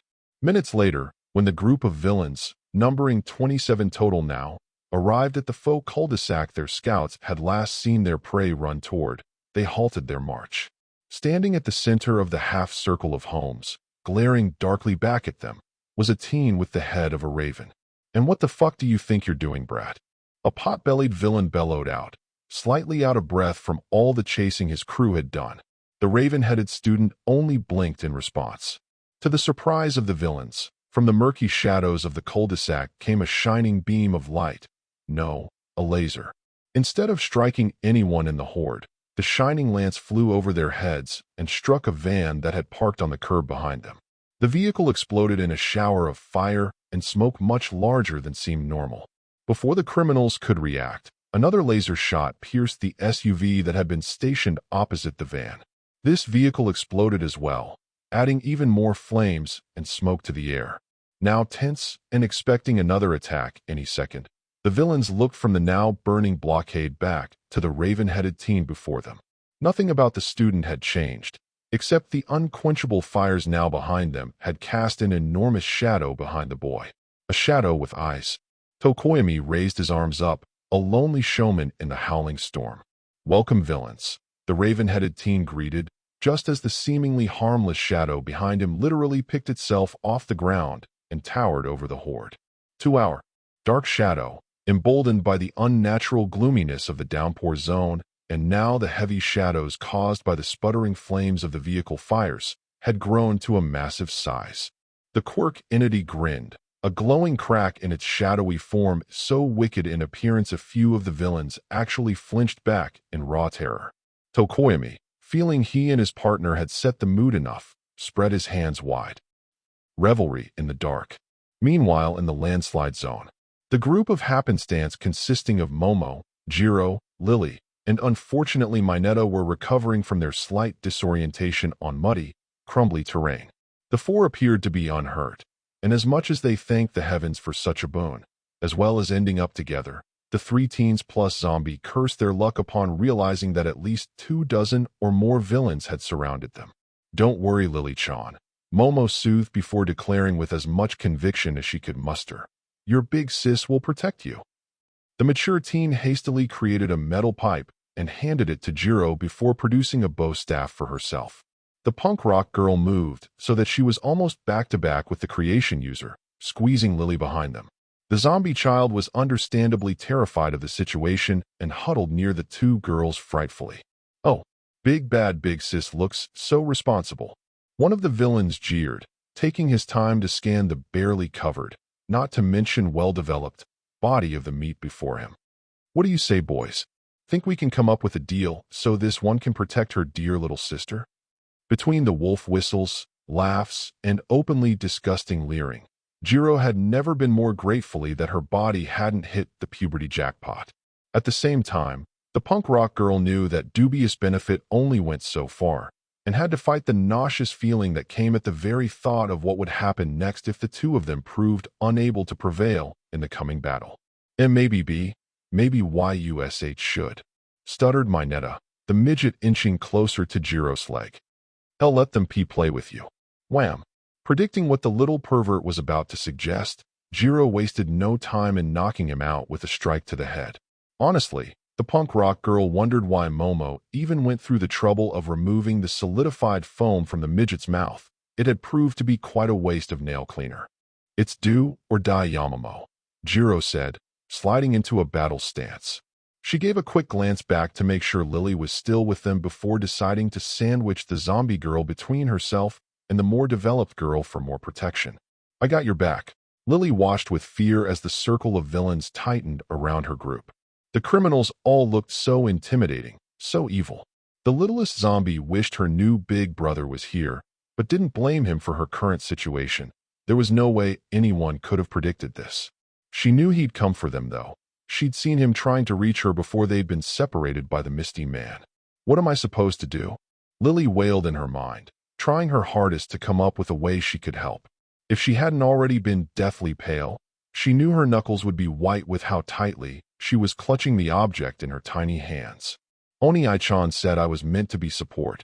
And then, Lily actually looked at what she was holding, the sturdy and not cute in the slightest SMG. When her new big brother had explained to the little zombie what support meant, he described it as someone who helped others by making their jobs easier. This was usually accomplished by cheering them up, passing them tools they required, being helpful and caring, and if the need arose, sharing their burdens and assisting with their job. The weapon in her hands was a non-lethal capture tool, meant to slow down and incapacitate bad guys. It could also be applied as sealing foam, when needed, against cracks in walls or support columns. If she could use it to impede the criminals, even a little, Lily believed she'd give her new big sisters a much easier time fighting to protect her. "Come on, Lily." The littlest zombie psyched herself up by shouting in her head, "This is just like an action movie, just another stage." From the back of the congregated villains, a larger and more menacing form stepped forward. The other criminals swiftly gave way to this newcomer. "All right, boyos." The large rogue boomed, calling the attention of his peers. "Looks like there's several holes that need filling, and we don't have any time to low. Rat-ta-ta-ta-ta." The sound of rapid gunfire filled the zone, causing the approaching villains to cringe back and freeze. That is, except for their big gun, who was now covered in quickly expanding and hardening foam.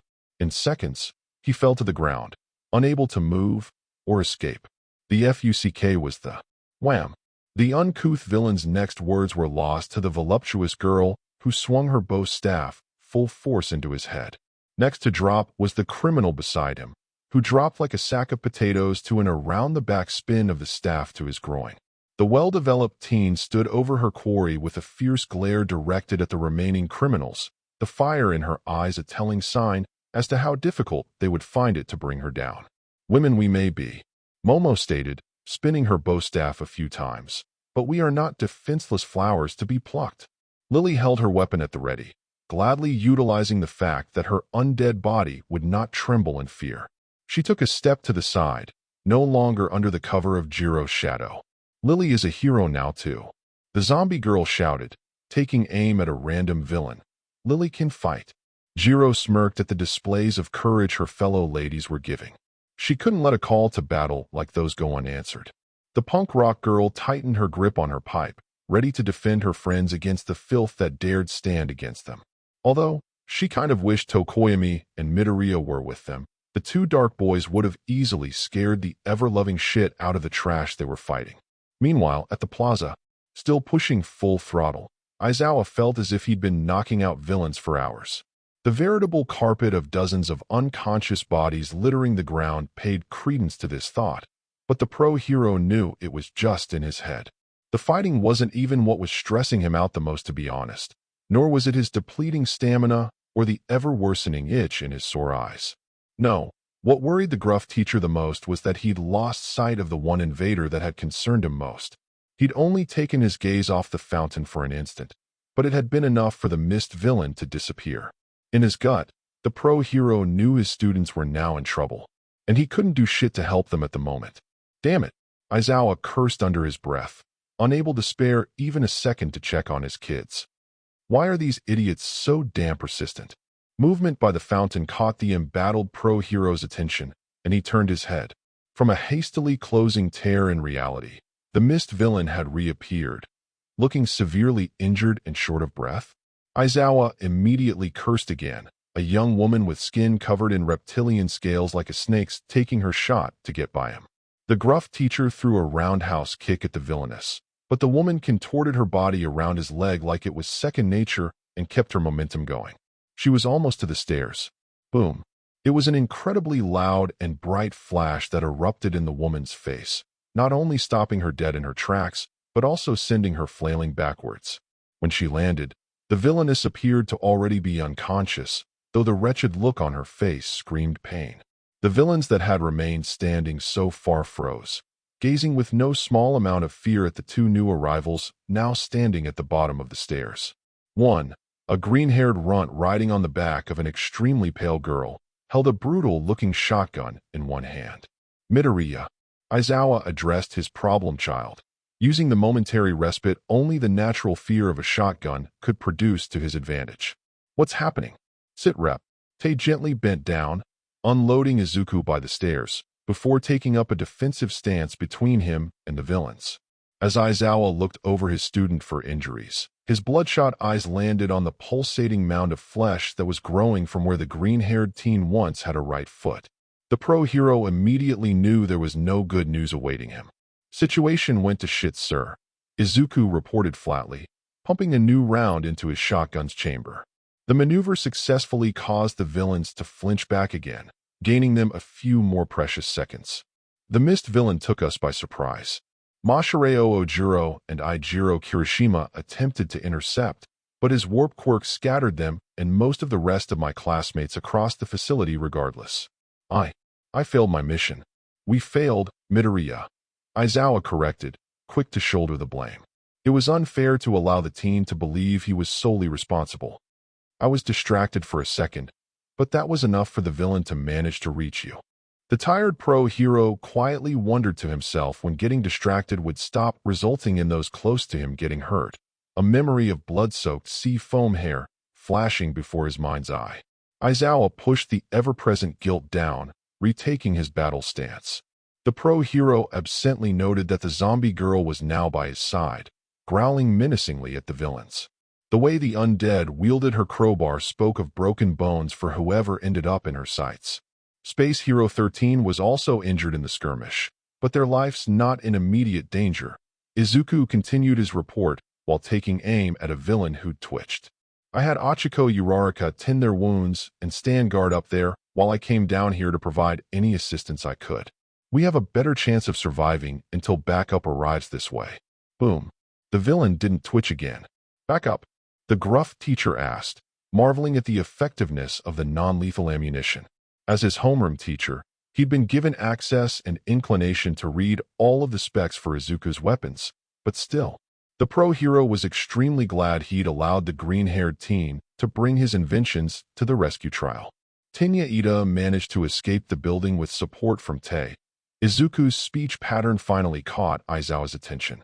The green-haired teen wasn't sounding like himself, but with the current crisis underway, there wasn't time to analyze the possible issue. The pro-hero filed the observation away for later, though. Perhaps a visit to Hound Dog would do the boy some good after this. I'd rather you return upstairs. Aizawa tried, before noticing the remaining villains had finally gathered enough courage to renew their assault. The green-haired teen merely lowered his weapon in response, not batting an eye. That option is no longer available, sir, Izuku declared, citing a target. Tei, cover sensei. Avoid breaking his sight line. Tei's responding grunt and nod were quite the reassurance to the gruff teacher. Now, as he was forced into the fight once more, he knew that any that managed to sneak by him would have the unlucky fate of facing off against a remorseless undead with inhuman strength and a crowbar. Izuku wasn't being completely honest with his teacher. While it was true he fully intended to provide fire support, his true intention was still to scan the surrounding areas.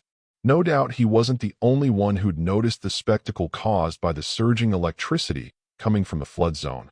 Kaminari's handiwork, no doubt. The display probably meant the aquatic villains were taken care of for now, but more importantly, the green-haired teen knew for a fact that the easygoing blonde wouldn't have been able to come up with a response like that on his own. And while he wasn't one to disparage his classmates, Kaminari also wasn't one to be courageous enough to pull off a stunt like that by himself, which meant he'd been assisted. Only 3 names came to Izuku's mind. Only 3 people who were capable of not only literally throwing their classmate to the sharks, but also would do so knowing it would be the best solution. Tsuyu Azui, Fumikage Tokoyami, and Kyukujiro.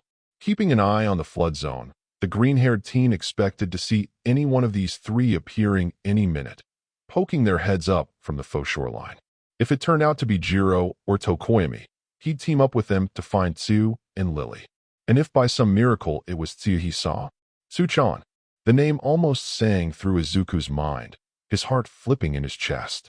There, at the edge of the zone, right where he'd predicted, he could just make out the small figure of the beautiful frog girl, herding a wasted blonde to dry land. The green-haired teen scanned the area, watching as Eraserhead and Tei made short work of another group of the amassed villains. Taking the moment as his best chance to leave, Izuku vaulted over the stairs handrail. The landing amongst the bushes was painful, but he sucked it up and proceeded to move as fast and silently as his newly reforming foot allowed. Back by the fountain, Tamura Shigaraki watched the pitched battle between the grunts he'd managed to scrap together and the underground hero, now supported by some militarily dressed woman. While he did so, his hands were busy helping his ticket out of the shithole. That is the one, Shigaraki asked, decaying more of the foam that was suffocating the mist villain. Doesn't seem too bright. Still unable to shake his head, the debilitated villain waved away the observation with a hand. I don't think she's a student. The mist villain replied through labored breaths. Maybe part of the staff. Shigaraki chuckled at the news, decaying the last of the foam with his quirk. A spike in difficulty then, the handsy villain said, an unseen but deranged smile on his face. Take a moment for your cooldown to finish, Kurogiri, and watch how I break the game. Aizawa hated to admit it, but he was at his limit. He couldn't keep his quirk activated long enough to be effective, and it was only the uncertainty his goggles gave his opponents that was keeping many from openly attacking with their own. The gruff teacher would admit, though, having a zombie girl at his back was making things easier. Even so, he was beginning to allow more villains to reach her, something he couldn't afford. And as reliable as the zombie girl was turning out to be, the level of autonomy she showed still bothered the pro hero. There was no hesitation to attack, no pauses before assisting him, but it was clear to anyone with eyes that the undead was showing signs of emotion, of anger. Her inhuman strength, while strictly non-lethal, was so barely contained it was a pretty sure bet that a couple of the villains she'd struck would never walk again. Wait, where's the giant one? Aizawa panicked, having turned to look at the fountain for a second. To his left, he heard the sickening sounds of bones snapping. The large beast, man, thing had inexplicably appeared beside the zombie girl. Without even a hint of effort, the monster backhanded her with enough force it sent a shockwave through the air. The sight of the girl being flung through the air like a rag doll by a blow that would have killed any living hero without a reinforcement quirk distracted Aizawa for a second. And once again, that second's distraction led to his suffering. Game over. Hero, Shigaraki announced behind his face hand, holding the elbow of the gruff teacher. In seconds, The joint decayed to the point it was extremely close to showing bone.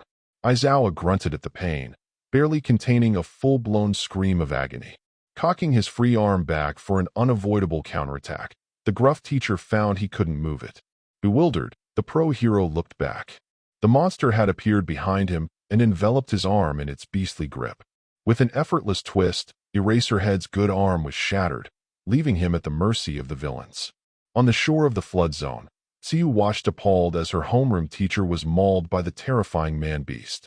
It had been horrible enough to see Tae-chan, in all her kick-ass battle glory, be thrown away like that, her body broken, but at least she hadn't had to worry about the zombie girl dying from it. Aizawa-sensei, though. Yay? Kaminari blurted out, his brain still fried. Tsuyu only covered his drooling mouth with her hand in response. Thinking better of that, and the drool she might get on her, she dropped her burned-out classmate against a convenient boulder and took a few hesitant steps toward the plaza. The frog girl hated to admit it, but there was nothing she could do at the moment save pray for a miracle. Unbidden tears began to form, leaking trails of sorrow as she was forced to watch the signature goggles of her sensei being ripped off his face without a care and thrown away. Then everything only got worse. The monster, using only a single hand, began to smash Aizawa's head against the concrete. The resulting sight and sounds of a skull cracking and blood spurting was a heartbreaking scene to witness. It was a sad reminder that villains never played by the rules. Tamura. Kurojuri spoke lowly from the ground, an unspoken warning in his worried tone.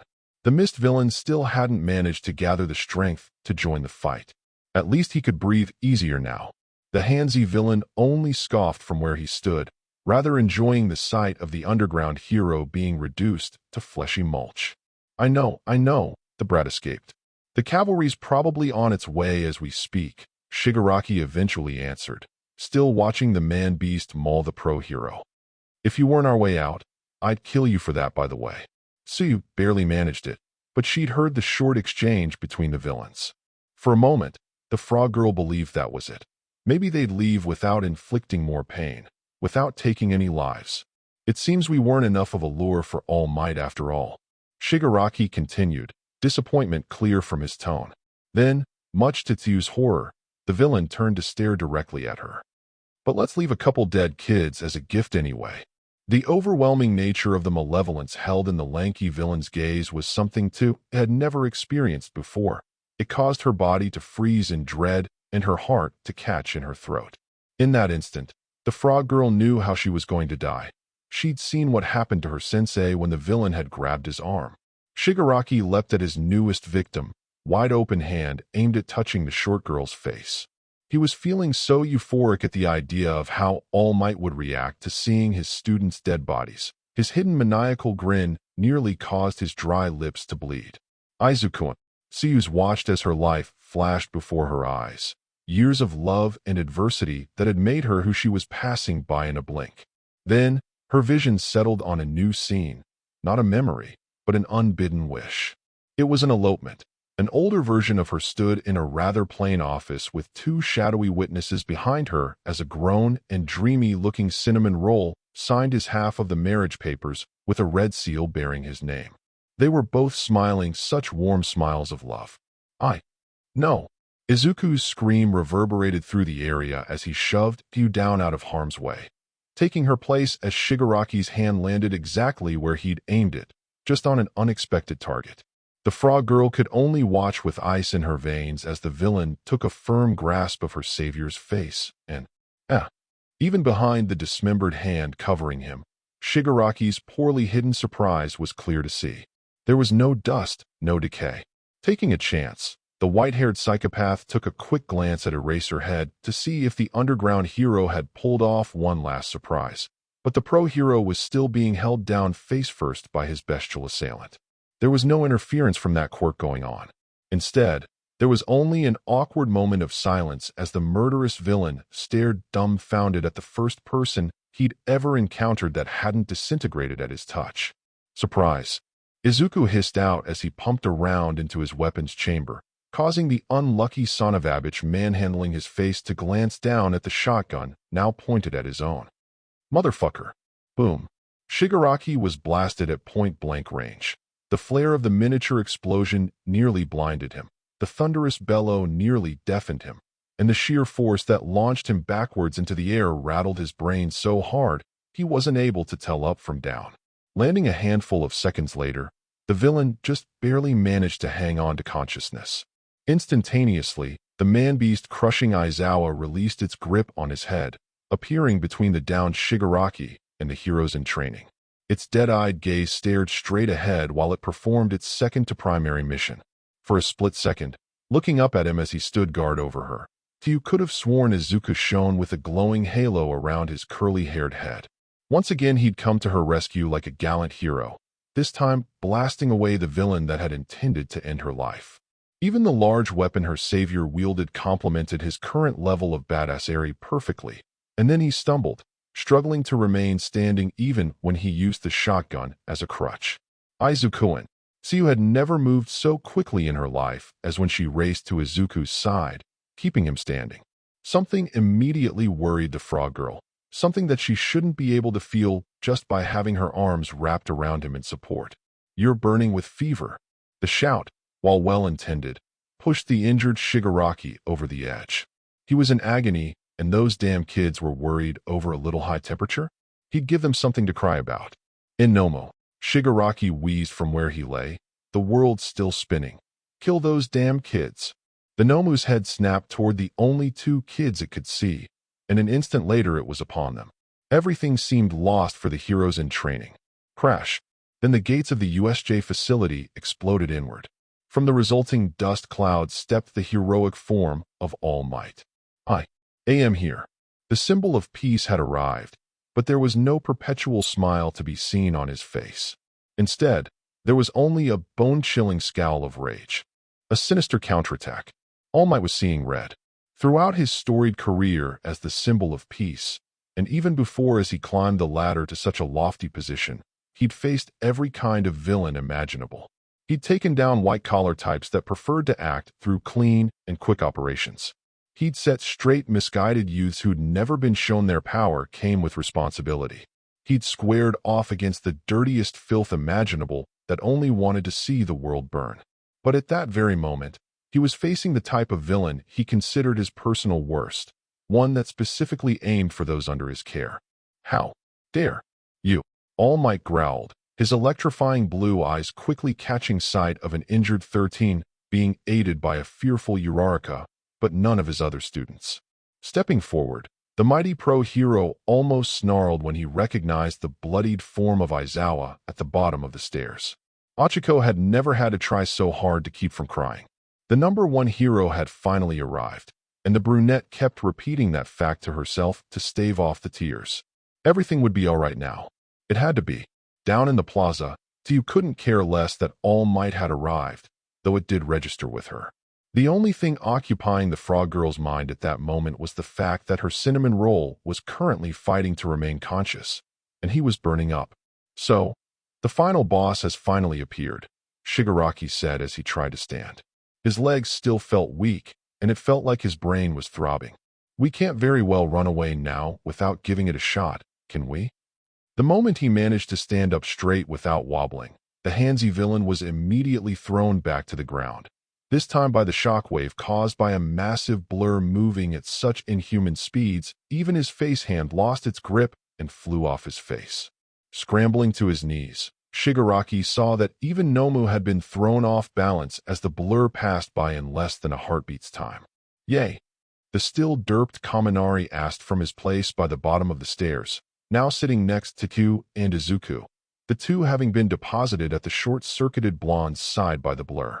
Before the three stood All Might, the symbol of peace cradling the mauled Aizawa in his arms as gently as his muscular form allowed. The great hero's head was bowed at the sight of the man he held. "Aizawa-kun," All Might nearly whispered, his heart almost breaking as he took in the horribly mangled face of his coworker and realized he wouldn't be getting a response. "I'm so sorry I'm late." The faintest of rasping breaths gave only the barest of comforts that the underground hero was still alive. The gruesome and extensive damage, however, threatened even that boon. Izuku was similarly breaking apart at the moment due to the state of the boy she'd come to love, a love she'd still yet to voice. Please. Now away from the infested waters of the shipwreck zone and no longer fearing for her life, T was able to take the time to take stock of the injuries that plagued her cinnamon roll. The still pulsating, half-formed foot was the most grisly of his visible wounds, if only because it still lacked skin to cover raw muscle. There were also numerous scars of varying depths that had yet to fully heal. And that's when the frog girl's chaotic thoughts sparked an epiphany. It was no wonder Izuku had such a horrible fever. His regeneration must have finally hit a hard limit. Gently supporting the green-haired teen's head in her lap, he noticed more evidence to support her hypothesis. There were white spots in her cinnamon roll's hair, locks that had been half disintegrated when the handsy villain had tried to kill him. And since his glasses had fallen off when All Might had moved them, the frog girl could see his eyes were flickering between her beloved emeralds and ominous rubies. Izuku's blood couldn't keep up. Stay here and move them to safety when you can, All Might ordered as he carefully laid Aizawa by his students. I'll take care of the rest. The number one hero turned away to face the remaining villains, completely missing the glare from the frog girl. Tsu held her tongue, fearing that if she spoke her blunt nature would blurt out something regrettable to the pro-hero. Instead, she busied herself with comforting her savior any way she could, even if it was just threading her gloved fingers through his hair. Seeing that All Might was no longer watching them, Izuku began to squirm, palming his pants pocket. Tsu noticed the action immediately and helped the green-haired teen pull out what was inside, a protein bar. There was no doubt in the frog girl's mind her savior was probably feeling starved, his quirk needing additional nutrients to get back to full power. Here, Tsu murmured, feeling guilty that Izuku was most likely in his current position because he'd overtaxed his quirk to save her from certain death. Again, please heal. As Izuku began to scarf down the bar, Tsu took the opportunity to turn her attention to the confrontation unfurling before them. With her savior in such bad shape, someone needed to be his eyes in case he required information for planning. If anyone could improve their chances of survival besides All Might, it'd be the green-haired teen and his mind. All Might, taking steps that cracked the very ground he strode upon, had now reached the lanky villain. The symbol of peace had walked right around the man-beast, the monster appearing to be in a daze and unaware of what was happening. Father? Father! Shigaraki screamed, noticing a familiar weight was missing from his face.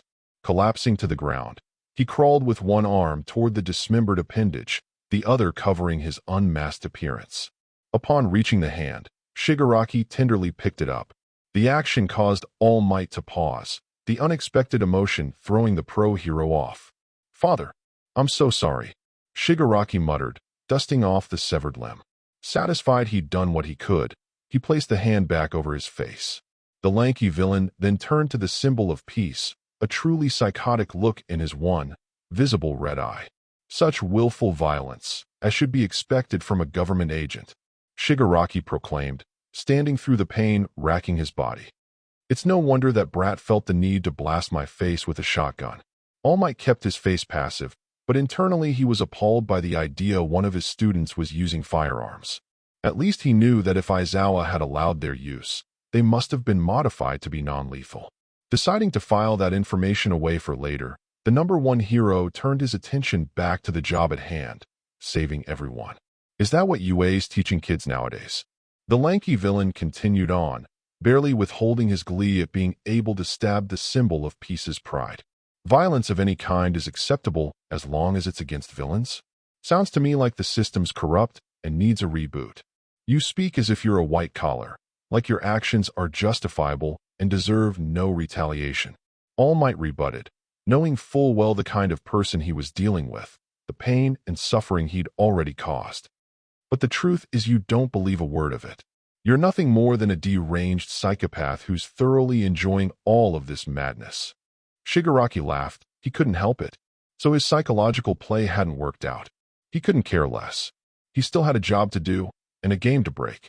Feeling that she'd seen enough, Tsu returned her focus to helping Izuku recover, safe in the knowledge that All Might would never fail them. After all, no matter how small, there had to be something that she could do to help the green-haired teen. Her savior had just about polished off the gross-looking bar, and while the white spots in his hair had disappeared, His fever hadn't lessened at all. Izuku-kun, Siyu whispered softly, holding back her tears and growing fear. She refused to fall apart. Her cinnamon roll didn't need a damsel in distress. He needed a capable partner. In response to the gentle words, Izuku cupped one of the frog girl's cheeks with a tender hand. "I'm here," the green-haired teen weakly responded, his eyes finally settling back to their original emerald. The hero in training had no way of knowing how thankful the girl whose lap he laid in was for that. Before Tsiva could lose her grip on her emotions, a bottle of water miraculously rolled up to her feet. Looking around, the frog girl quickly spotted the culprit, a still mangled Tay. The zombie girl, who'd managed to regenerate an arm back to working order, seemed focused on crawling back to her master. And even then, as broken as her body was, she'd still managed to dig out and throw them one of the few supplies that had survived the vicious attack against her. "I hope she's not in pain," Thieu said as she opened the bottle. Figuring Izuku might be thirsty as well as hungry, she turned to hand it to him, only for the green-haired teen to snatch the water from her hands and pour it over his head. Bewildered, Thieu looked back to Tay, though the sight was beginning to churn her stomach. As much as she could praise the zombie girl's determination in the face of adversity, the idea of enduring such a state was simply unimaginable. Even the wounds she'd received during the battle trial attack hadn't compared to that. "I needed that," Izuku gasped out, as if the water had been ice cold. "We need to move."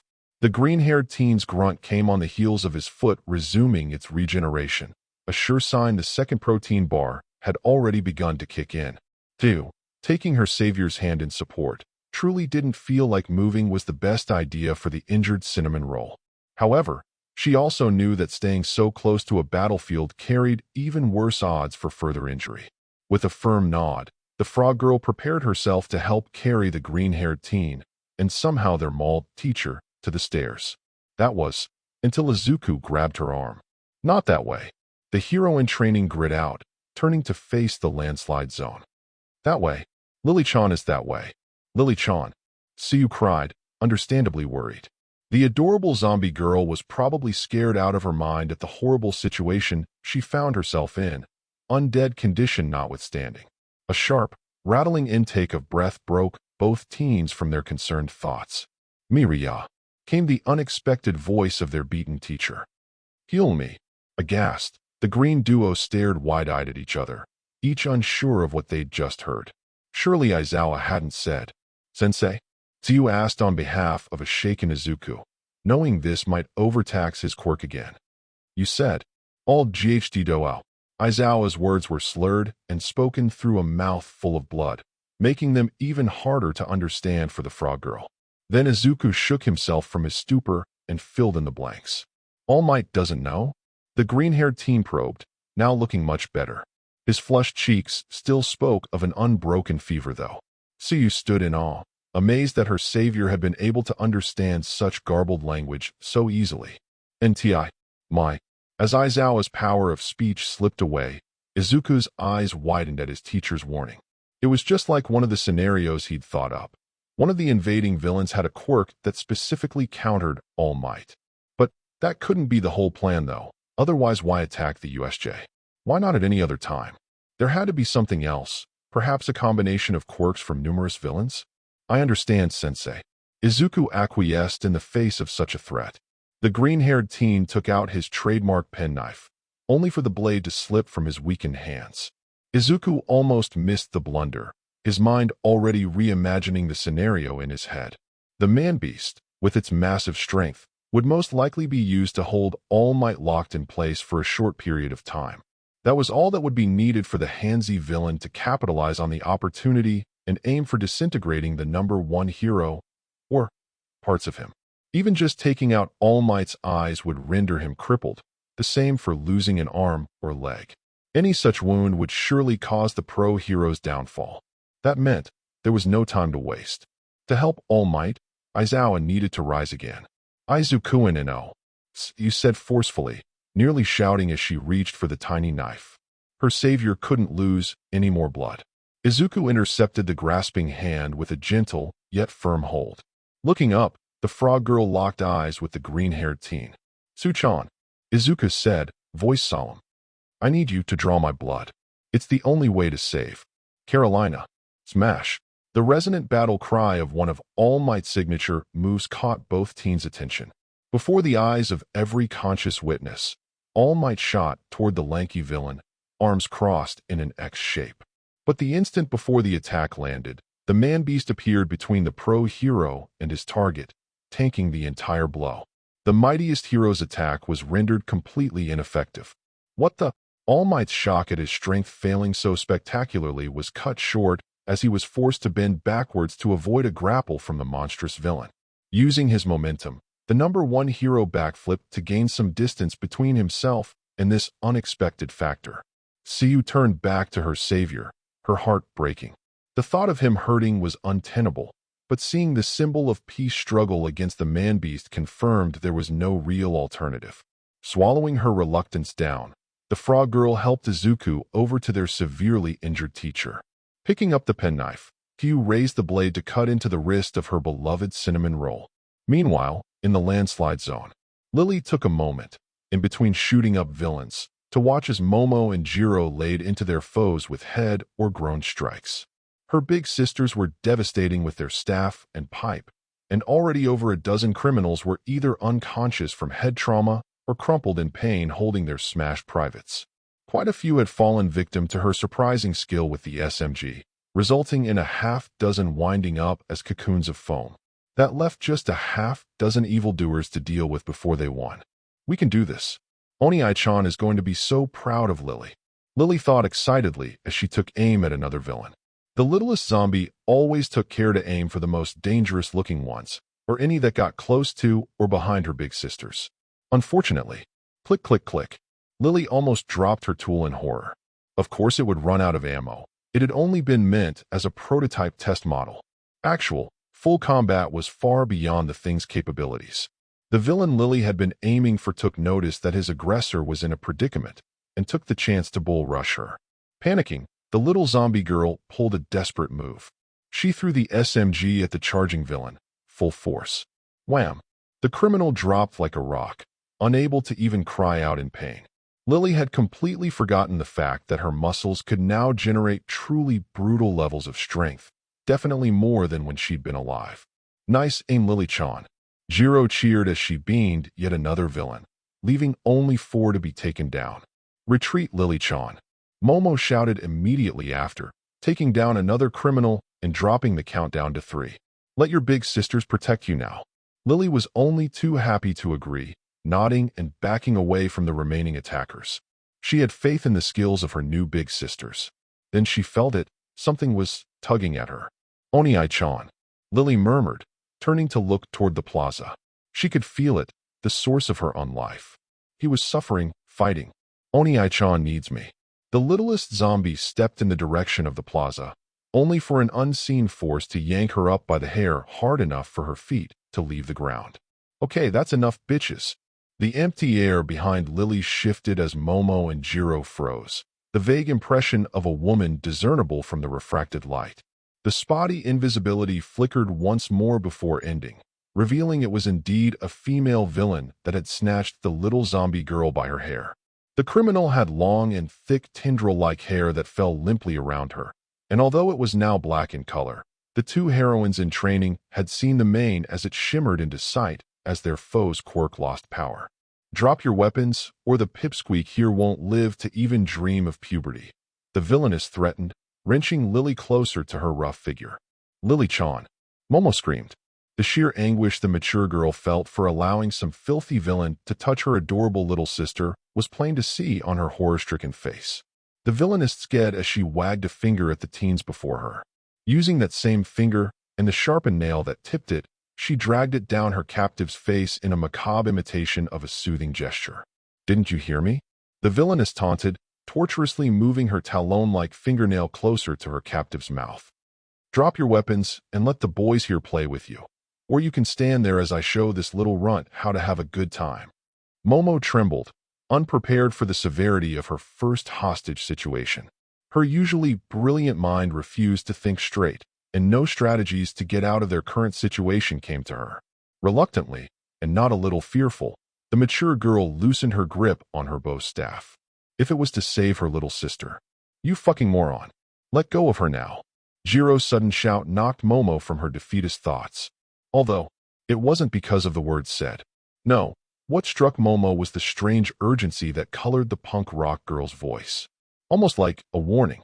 Someone skipped her etiquette lessons, the villainess mocked, before lightening her voice to an almost sing-song quality. And someone definitely forgot their position here. The woman's hand stopped right by her captive's mouth, talon nails ready to give these goody two-shoes a crash course in the harsh realities of the world of heroes and villains. It might not physically scar them as much as her own had, but it would sure leave just as many mental scars. And that was when Momo understood the reason behind the near-frantic warning tone in Jiro's demand. Lily felt so angry she was literally seeing red. Lily now had a mission to fulfill, reach her big brother and help him, and this shitty waste of a sack of flesh was daring to slow her down. Lily felt the sharp fingers as they poked her mouth, and that's when instinct and nightmarish trauma overrode all reasoning.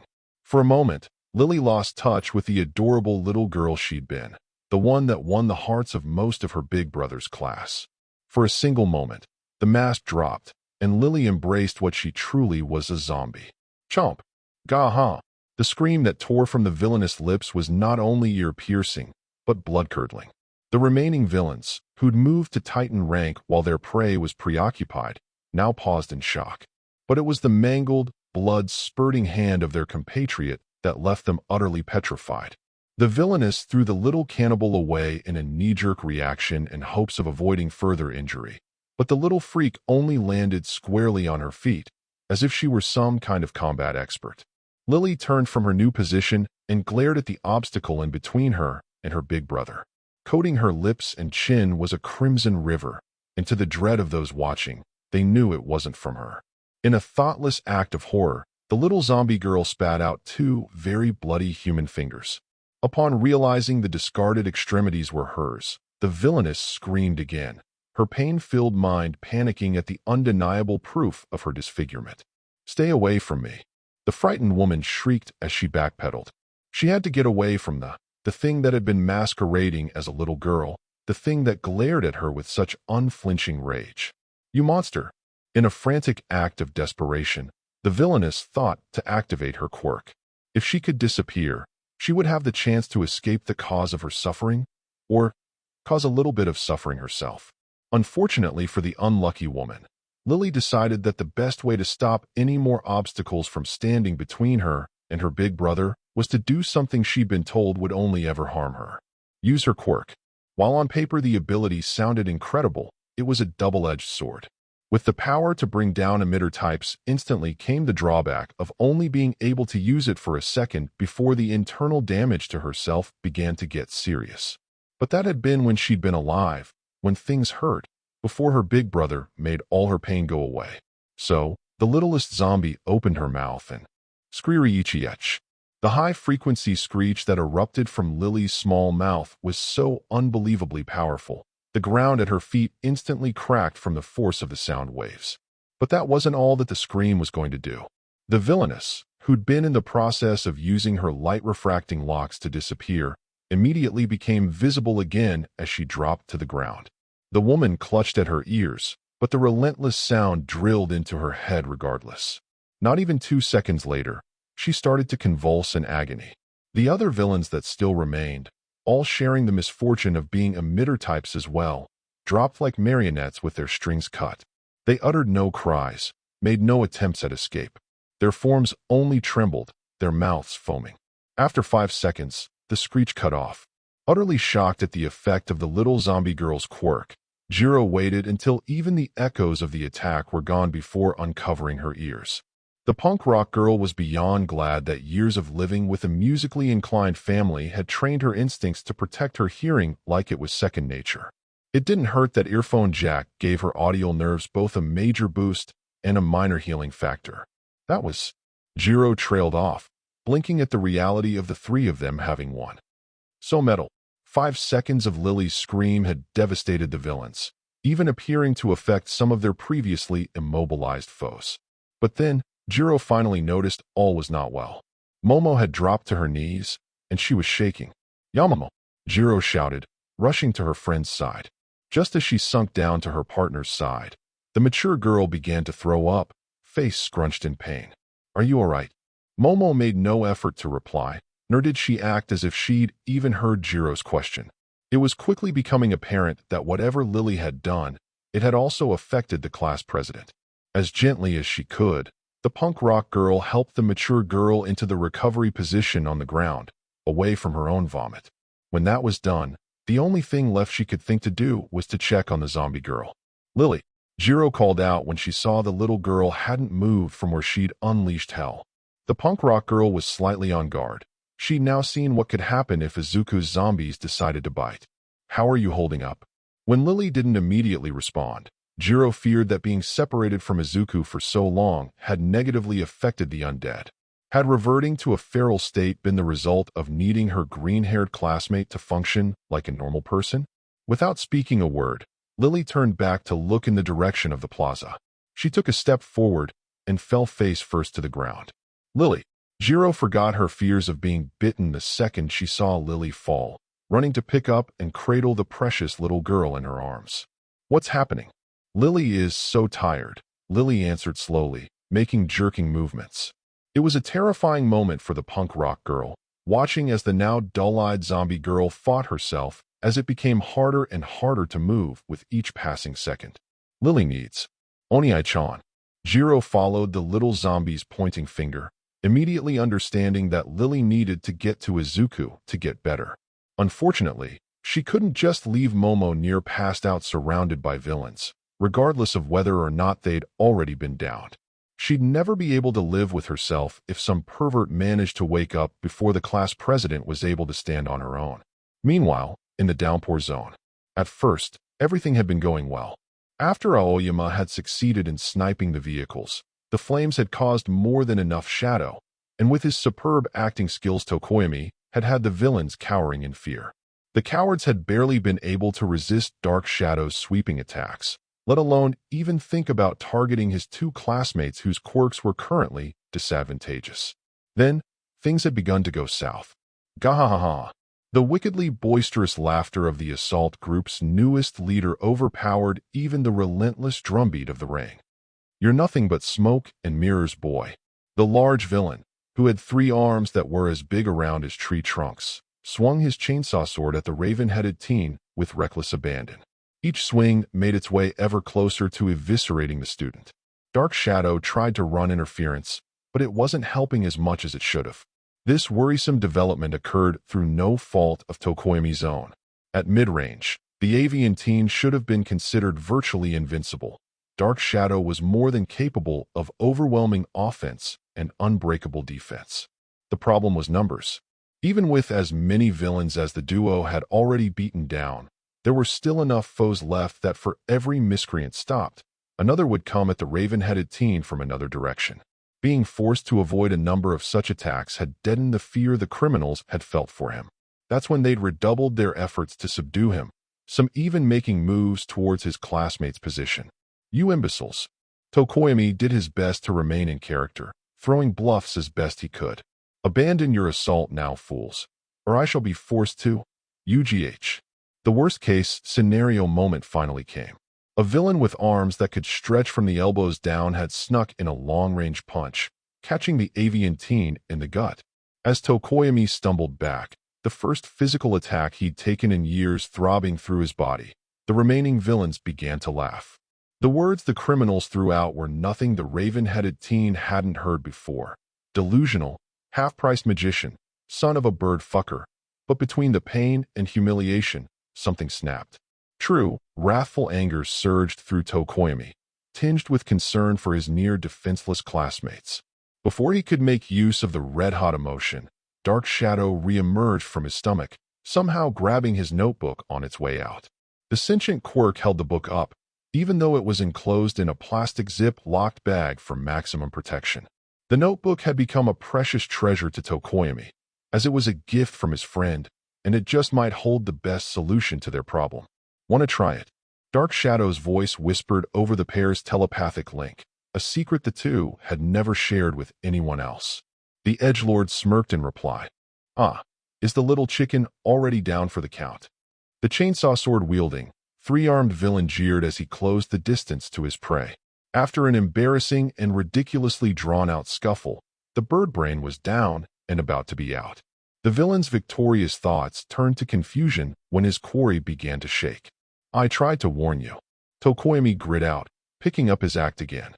The avian teen had to fake feeling pain from the blow to his stomach as well, dark shadow's presence dulling the ache. "Now stare into the abyss."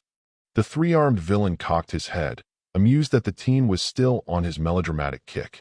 But it was time to say bye-bye to make-believe and pay his pound of flesh. Painfully. "Enough with your delusions." The villain mocked, readying his chainsaw sword for a final blow. "Wait. What? What the hell are you doing?" Before the final blow was struck, the bird brain had been engulfed in his own shadow. The completely silhouetted form of the student stood up and kept going up. The remains of the horde watched with mounting concern as the figure grew in both height and musculature. Before long, the darkened student almost resembled All Might, if the #1 hero had been made of licking shadows reminiscent of black fire. When the imposing figure turned its face to the villains, the amassed grunts couldn't help but flinch. Its eyes, they were so much worse than they'd been before. The white eyes from earlier were nowhere to be found, only burning yellow slits in a sea of black that oozed malevolence. But the worst part? It no longer felt like it was human eyes that were looking back at them. "Look at what we have here." The shadowy form's voice was distorted, an echo of multiple speakers hissing over each other. The very words themselves itched under the collective skin of the thugs. So many delicious souls to torment. The three-armed villain shook off his misgivings first, beyond pissed that this brat thought they'd fall for the same trick twice. "Enough of this bullshit already." The criminal shouted, swinging his buzzing weapon against the neck of the creature looming over him. The attack connected, and nothing. The creature didn't even so much as flinch. What the fuck? The whirring teeth of the weapon's buzz-saw blade revved to full speed, and the villain could feel the resistance of it sinking into something in its way. But there was no indication of a successful hit. There was no ripping of shadow or flesh, no sparks or gouts of blood. Not even the expected sound of such a weapon biting into its target was produced. It was like the teeth were being stopped short, just shy of touching the creature. It was almost like trying to cut something that wasn't there. "Oh, we're going to have so much fun." The creature chuckled, swallowing up the chainsaw sword in a giant clawed hand. Effortlessly, the monster crushed the weapon, revving teeth and all, like it was nothing. "Please, feel free to struggle." From their hunkered-down spots, Koji and Aoyama shrunk away in fear. Their classmate appeared to have succumbed to madness, and they didn't want to witness him killing everything that ran across his path. That Tokoyami was liberally smashing villains against the concrete ground and into ruined vehicles with a gleeful laugh didn't help their perception at all. Simultaneously, in the ruins zone, all things considered, Kirishima really thought he and his group of displaced classmates were doing pretty well for themselves. Sure, they'd been separated from their class and surrounded by villains that had infiltrated their school's training facility, but that hadn't stopped them from kicking ass. The criminal's jaw he just broke with a hardened punch was a great example. Having just downed his latest foe, the red-headed teen took a moment to check up on the others fighting with him. Ojiro was effortlessly weaving between two villains with his manly martial arts skills, even using his tail to slide himself between one of their legs to dodge an arm made of stone. Even as he watched, the tailed teen flipped himself up and over, wrapping his arms around both his attackers' necks while using his body's momentum to slam their heads into the ground. Satisfied Ojiro had everything under control at the moment, Kirishima darted forward and slammed a hardened leg into a villain that had been charging at him. The redhead crouched over the unconscious form of his latest takedown and dismissed any notion of looking for signs of Toru. As soon as the quartet had descended from the remains of the penthouse, the invisible girl had discarded her gloves and shoes, stating she'd be of more use like that. And had she ever been right? Kirishima was still amazed at the versatility of the unseen girl. So far she'd tripped 4 separate villains that had almost gotten the drop on him, and Ojiro choked out 3 others that had been hanging back to take pot shots with their long-distance quirks, and had somehow started 2 different infighting incidents between different groups of their enemies. The girl was like a ninja, a manly ninja. And then there was Mina. The pink-hued girl was kicking some serious ass, and the redhead didn't just think that, because he'd watched her use her manly breakdancing skills to reverse axe kick a guy so hard he spat out teeth. When he hadn't been looking, Kirishima had to admit that his awesome friend had also gone and learned how to incorporate her quirk into her own unique fighting style. Acid-infused strikes from hands and feet effortlessly flowed after splashes of burning viscous liquid, the corrosive substances excreted from any of the girl's exposed skin. No villain could get close to Mina as long as she could keep herself going and fight through the drawbacks of using acid too much. Which is what had Kirishima worried. He'd seen what could happen if his friend overused her quirk, even still had a few nightmares. In their current situation, the redhead didn't know if he'd be able to break away if worst came to worst and keep Mina from pushing too far. Gah! The sudden shout of pain caused Kirishima to jerk his gaze away from his pink-hued friend's breakdance of doom. His heart immediately sank when his eyes found the cry's source. Ojiro had been captured. "All right, you little shits. That's enough," the villain that had captured the martial artist yelled. The criminal's quirk was terrifying to be sure, even excluding the spider-like mandibles the man bore, appearing to be some kind of silken strings that were shot from his thick, gnarled fingers. "Just give me a reason, and I'll suck this kid dry."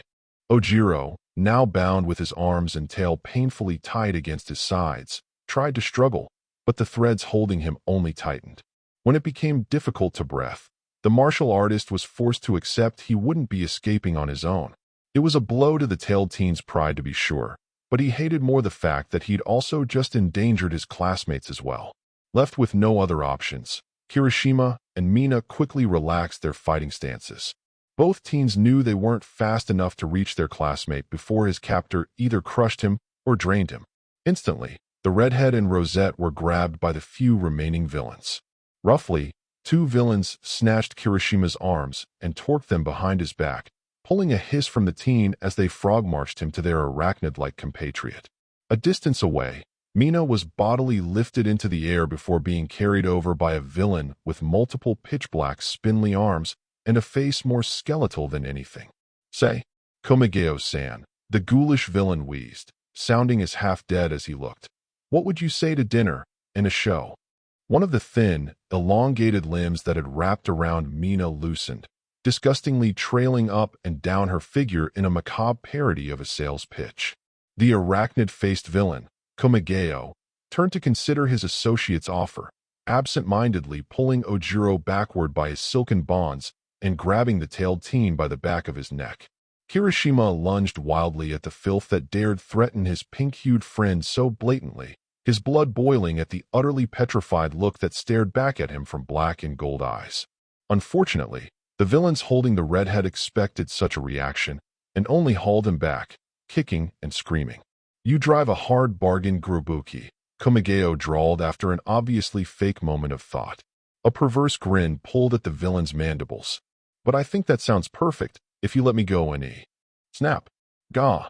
To the shock of all present, the arm of the arachnid-faced villain that was holding Ojiro suddenly bent 90 degrees at the elbow, completely opposite of how the joint was meant to go. The result? An arm so shattered bone could clearly be seen tearing through pulped flesh. The next few seconds passed by in a blur. Adrenaline still coursing through his veins, Kirishima reacted in the blink of an eye. Hardening his entire upper body, the redhead wrenched his arms back, driving his elbows into his captor's stomachs with as much force as he could muster. The villains instantly went slack, their ability to breathe severely limited by the sudden blinding pain radiating from their solar plexuses. Mina wasted no time herself, expelling her most corrosive acid from her entire body as quickly as she could.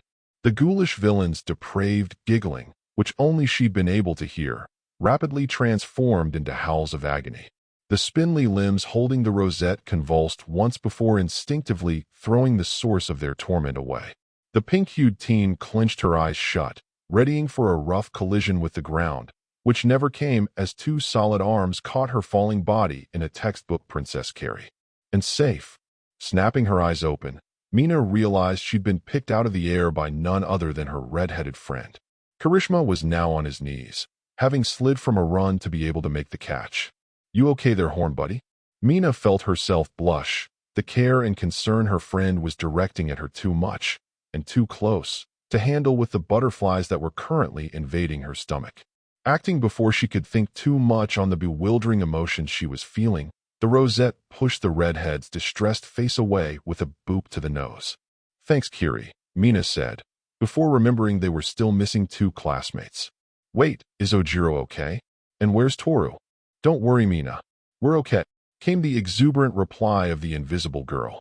Looking over in the direction the bubbly voice had come from, the redhead and rosette were treated to an odd sight. Ojiro was standing, half freed from his silk bindings, on top of Komigeo. Next to the tailed teen floated numerous strands of his restraints which, judging by how the threads bundled in 2 places, were being held by Toru. "Thank you for your aid, Hagakure-san." Ojiro thanked the invisible girl formally. "I shudder to think what would have happened if you hadn't interceded." The floating strands fluttered through the air, allowing the 3 watching teens to guess their classmate was waving off the thanks. Maybe she was blushing too. "It's no problem, Ojiro," Toru said. "It's what a real hero would have done. I just wish I hadn't had to be so brutal." That comment drew the eyes of the other 3 to the broken form of Komigeo, who did indeed look as if he'd been brutalized. On top of his wrecked arm, there was now a growing bruise across the villain's temple. It was clear that Toru had held nothing back when rescuing her classmate. Enemies defeated, the quartet wondered what they should do next. Did they head for the plaza and see if their homeroom teacher needed help? Or did they hold down the fort, as it were, until rescue came, while keeping an eye on their defeated foes? With only 1 vote for them to head out, the group settled in to wait. "Hey, Kirishima, are you going to let go of Mina anytime soon?" Back at the plaza, Tsuyu sat back after helping the still-weakened Izuku feed his blood to their dying teacher, silently watching the both of them heal. The frog girl noticed 2 things. The first was Izuku's regeneration had slowed once again, which could be expected due to his recent blood loss, and the second was that his fever appeared to have lessened dramatically. That observation confused her. Repositioning her cinnamon roll's head back to her lap, Tsuyu looked back at the continuing confrontation between All Might and the man-beast. "It's useless, All Might," Shigaraki shouted while the number 1 hero traded blow after blow with the enormous monster. The lanky villain nearly giggled at the sight of the struggling pro-hero. With his shock absorption quirk, Noma might as well be the anti-symbol of peace. No, our very own symbol of terror.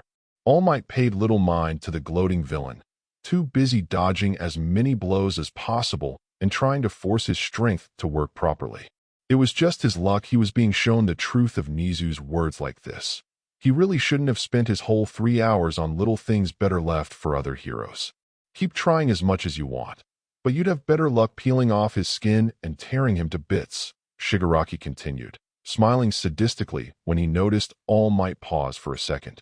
The lanky villain took it as a clear sign he'd gotten the pro-hero's attention. But whether or not he'll allow you to do that, now that's another question. All Might smirked to himself, thinking back to the earlier words shouted at him. He always found it funny how villains always tended to bring up the weaknesses in their own schemes whenever they felt confident. Overconfident, as he'd often proved. "That works perfectly for me." The symbol of peace shouted as he evaded one last attack before circling around Nomu and grappling him. Heaving with all his strength, All Might delivered an earth-shattering suplex, raising a massive cloud of dust in the process. "No!" Aizawa shouted as he bolted upright from where he'd lain, drawing the attention of the observing frog girl. She marveled at how fast her homeroom teacher was healing from such crippling wounds. That's exactly what they wanted. The warning compelled Tsuyu to turn back to the fight, where the dust was beginning to settle. She almost wished it had taken its time. Before her very eyes was a sight too terrifying to consider. All Might, the symbol of peace, had been trapped. The mist villain had managed to open a portal underneath where the man-beast should have landed, opening the other side right below the pro-hero. Unimpeded, Nomu had dug his clawed fingers into the number 1 hero's sides, drawing blood. "We need to." Izuku groaned, trying to stand. The action surprised the frog girl, who noticed the green-haired teen was quickly beginning to look pale. "Help him." From his own position, Aizawa was struggling too. The underground hero wanted nothing more than to give his fellow teacher a hand, and maybe a large lecture after everything had been resolved. His labored movements did have one benefit though. They allowed the gruff teacher to realize his arm was no longer sporting broken bones, and his decayed elbow was halfway to being fully healed. Aizawa had to admit, Izuku's blood was incredibly powerful.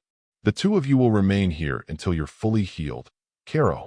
Tsuyu barked, grabbing both males by their collars. With the frog girl being the only one uninjured of the three, it was easy for her to keep them down. That fact really drove home to the man and teen how useless they still were at the moment. And neither male could stand Tsuyu's glare either. Gwaha. A familiar groan caused the trio to turn their heads away from their staring contest. Tei had miraculously reached them, despite her broken state, and was using her good arm to push one last protein bar into Izuku's hands. Izuku took the horribly tasting thing with a grateful look at his dependable partner. "This will certainly help," the green-haired teen said as he unwrapped the bar and tore a tiny piece off. Handing the morsel to Aizawa, he wolfed down the rest. "That is one determined zombie," Aizawa remarked as he popped the measly scrap into his mouth. It was revoltingly bland, like washed-up cardboard, but he swallowed it anyway. Idly, the underground hero made a mental note that he'd understood the zombie girl telling Izuku he needed to eat and heal. The effects of the third bar were almost immediate for Izuku, who doubled over in pain as his regeneration kicked into high gear once again. The clear example of this was his foot, which now only lacked a couple toes and a lot of skin. For Aizawa, there was a few seconds delay, but then the gruff teacher felt his stomach suddenly feel full. Another handful of seconds later, and he saw his wounds beginning to heal even faster. Although, why did he suddenly feel hot?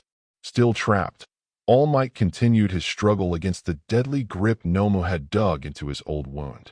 The villain's claws were causing him tremendous pain. The number one hero tried to take a ragged breath, only to spit up blood. The instant it became obvious the symbol of peace wouldn't be able to free himself, Kirojiri enacted the next step in the plan, sinking the two combatants into his portal. Slowly. Well, it seems our trap worked, Shigaraki said with glee, his words earning the attention of the bound pro-hero. You see, Noma's job was only to slow you down, render you easy prey for the real attack. All Might resumed his struggling, but his efforts continued to end in vain. The number one hero's once insurmountable strength failed in the face of his earlier fatigue, combined with the shooting agony being inflicted to his side. In just a few seconds, that portal you're slipping through will close. Shigaraki's voice grew dangerously more sadistic, the look in his single visible eye surpassing psychotic. Sure, it'll be gory, but I'm sure Kirojiri can get over dealing with half your entrails. Kirojiri himself was slightly put out that he wasn't able to reveal the details of the plan. He'd practiced in front of a mirror for most of the previous day, just so that he could find the right words and mannerisms to give the event the grandiose feeling it deserved. However, in his current state, the misty villain knew using his quirk even this much was already pushing his limits. Speaking now would cost him focus he couldn't afford. All seemed lost, and those witnessing the tragedy unfolding before them, not named Shigaraki or Kirojiri, nearly lost heart, until a blitzing stream of ice rocketed onto the scene. Spears of frozen water quickly converged over half of the bestial Nomu, impaling him in some places. The surprise attack loosened the monster's grip just enough, and the symbol of peace, not one to neglect an opportunity, immediately broke free and jumped clear of the portal sucking him under. Kirojiri, now spent, released the now useless tear in reality as soon as Nomu had pulled himself out. The misty villain could feel his injuries and exhaustion piling up, much to his shame. He knew he only had one more use of his quirk in him. He'd need to save that for escape. You really think someone like you would be able to kill the symbol of peace? Questioned the stoic voice of Shoto Todoroki. The heterochromic's flat eyes indicated just how little he thought of the villains assembled before him. Don't be ridiculous. To the dual-haired teens sidestepped Siro, Sato, and Mizo, the trio lightly dusted in frost. Even so, the teens seemed ready to fight if the fire in their eyes was any indication. All Might could easily read the intentions of his students, and while he loved their heroic hearts, he knew he had to stop them before they did something foolish. Young Todoroki, I appreciate your help, All Might thanked while keeping his eyes locked on the villains. But you, all of you, need to get to safety. I will handle this. You say that? Todoroki's rebuttal came quickly, not willing to lose this opportunity to shine as a hero with his mother's inheritance alone. But you were really in a tight spot just now. Shigaraki eyed the newly arrived students with absolute hatred, cursing both the brats for interfering and the fodder he'd brought for failing to deal with them. His plan had almost succeeded. The lanky villain was no fool, though. With the beating he'd already taken, he knew Kurogiri wouldn't be able to assist him now. However, he also knew that with Nomu at his side, able to single-handedly contend with the #1 hero, he might just be able to kill the symbol of trash himself. These new kids are a real bother, but it doesn't really matter, Shigaraki announced, causing All Might and the 4 teens to either tense up or fall into defensive stances. Nomu. With but a single word, the bestial villain reacted. In a display akin to violent masochism, the man-beast did his best to stand straight, snapping off a frozen arm and leg in the process. What followed was worse than even the most grotesque of horror movies, as raw and exposed muscle and bones began to bubble and pulsate. In the blink of an eye, both missing limbs of the monstrous creature grew back, skin and all. The beast was ready to fight again. What? All Might's shout of surprise at this sudden development was completely understandable. You said his quirk was shock absorption. Shigaraki's vile grin was so large it could be seen peeking around the hand covering his face. I did indeed, the lanky villain agreed with a laugh. But I never said it was his only quirk. All Might's fierce blue eyes shot open at the revelation. Then it really was. You 4. The #1 hero, now knowing his students truly weren't ready for what they were facing, wasted no time in calling the teens' attention. Fall back. Sato and Shiro glanced at each other on the heels of the harsh order. The sugar teen opened his mouth first. But, listen to All Might, Aizawa interrupted. The gruff teacher, now fully healed, appeared exceedingly intimidating with his eyes glowing blood red. Leave this fight to the pros. From where he stood, Shigaraki trembled, in near apoplectic rage. What had just happened shouldn't have been possible. Eraserhead had been tiptoeing at the gates of death not even 10 minutes ago, yet now the damnable underground hero was standing before him as if he was at full health. What the fuck? What the actual fuck? Shigaraki cursed when he couldn't think of an explanation for such a recovery. The heroes are using cheat codes now? That's not fair. All Might was at a loss as well. The pro hero had been sure not even Recovery Girl could have healed his broken coworker. Aizawa-kun, the pro hero asked, his real question unspoken yet clear. Izuku, came Aizawa's soft-spoken reply. The answer was kept short and simple, leaving no room for error lest the villains hear the name of his problem child. All Might dipped his head in minute acceptance, though he couldn't keep the newly born concern from his face. I see. The #1 hero said worriedly, memories of the Azui girl after being healed flashing before his mind's eye. And you're still yourself? The underground hero bit back a growl, immediately hating that the symbol of peace felt the need to ask such a question. There's no time for that, Aizawa bit out, rationally compartmentalizing his emotions so they didn't waste time arguing. You focus on the monster, I'll take the handsy one. Hearing their homeroom teacher's plan, Todoroki and his classmates prepared to join the fight. That is, until Aizawa fixed them with a truly chilling glare. Cowed, the teens ran to the stairs, only to find their classmate Kaminari still recovering from shorting out his brain and a mangled Tay. Still uncertain if the zombie girl would bite if they neared her, Shiro and Sato only grabbed the fried blonde before continuing their retreat. From their new position behind a clump of bushes, Izuku and Tsuyu watched as the battle recommenced. The green duo had come up with a plan, one that required a specific set of events to occur before implementation. Before he'd gone to join All Might, Aizawa had postulated that defeating Shigaraki would end the fighting. The underground hero had then put his focus into capturing and neutralizing the lanky villain.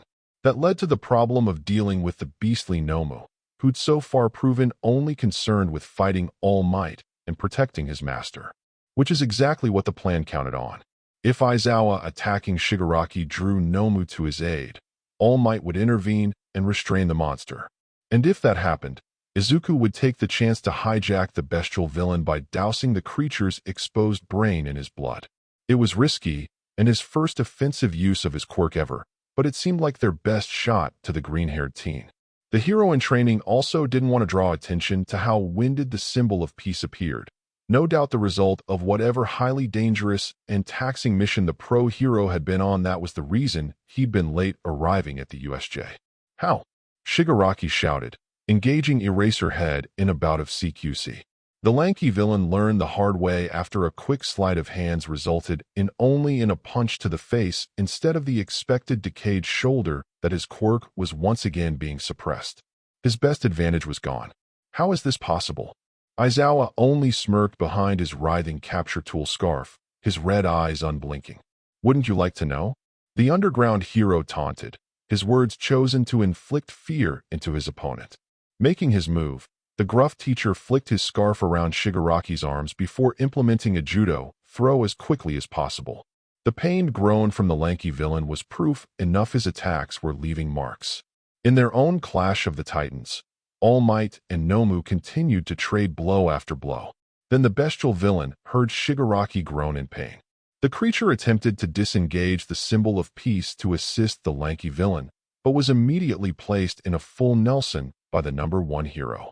The only place you're going, All Might boomed as he locked his arms around the massive villain, is a prison cell. Nomu screeched like a rabid animal as he resisted the hold with every ounce of strength he had. The inability to fulfill either of his primary missions, kill All Might and protect Shigaraki, was a searing spike of pure agony to his brain. Now, All Might was startled when he heard the unmistakable voice of A's green-haired problem child cry out, but the pro-hero held tightly to his prisoner regardless. Even what felt like hands and feet crawling on his back wasn't enough to loosen his grip one iota. The weight was so light it could have only belonged to one of his students anyway. Then the symbol of peace watched as Izuku vaulted over his head, bloodied hand extended toward Nomu. The green duo had started to run toward All Might the moment he'd locked his arms around the bestial villain. Two had leapt first, sticking to their teacher's back to provide an additional platform for her crazy cinnamon roll to make his own leap from. Izuku had utilized the support to the fullest, flinging himself up and at his target with ease. That's when it all went wrong. I've got you. Izuku celebrated as he slammed his blood-covered hand onto Nomu's exposed brain, only for everything to explode in blinding pain. Seeing young Midoriya not only land on the monstrous villain, but also shove a blood-soaked hand onto the beast's brain was enough shock for All Might to momentarily loosen his grip on the monster. Said monster lost no time in reacting to his newest assailant. Powerful hands crushed Izuku's body in a devastating overhead clasp before throwing the green-haired teen away like a used rag. Izukun. Siyu screamed as she watched their plan fall apart. The frog girl ran-hopped to her cinnamon roll as quickly as she could, not noticing in the slightest that all the fighting had stopped. All eyes were now glued to the ruined teen. Oh no, Aizawa muttered as he took in the sight of his beloved student. Young Midoriya. All Might bellowed, ignoring the blood that trickled from his mouth and sighed in favor of concentrating on his wounded student. Zuku. Rasped the long and used voice of Tei as she redoubled her efforts to reach her master. Zuku. The zombie girl tried to force more words out as she crawled, but her body finally collapsed, unable to continue further. No, no, Shigaraki cried as he was dragged by his feet into a portal of darkness. Izuku spasmed as his lungs fought desperately for air. He could feel that most of his internal organs had been crushed by Nomu's counterattack, and his blood was working beyond overtime to keep him alive. Focusing on the memory of forcing his will through his body like he had earlier, the green-haired teen made his head turn and look at the battle zone. He'd never forgive himself if his mistake had caused Siyu to get hurt. Instead, Izuku saw it. The body of the monstrous Nomu spread out on the ground, twitching, and then Izuku's damaged nerves registered that he had something in his hand, his bloodied hand. Finding it easier to move his eyes instead of his devastated limbs, the green-haired teen looked down and saw. He was holding a large piece of Nomu's brain. Before falling unconscious, the last thing Izuku saw after that was Tsu, crying. And that's it for today. I hope you enjoyed. Support the writer. Don't forget to like, sub, and share.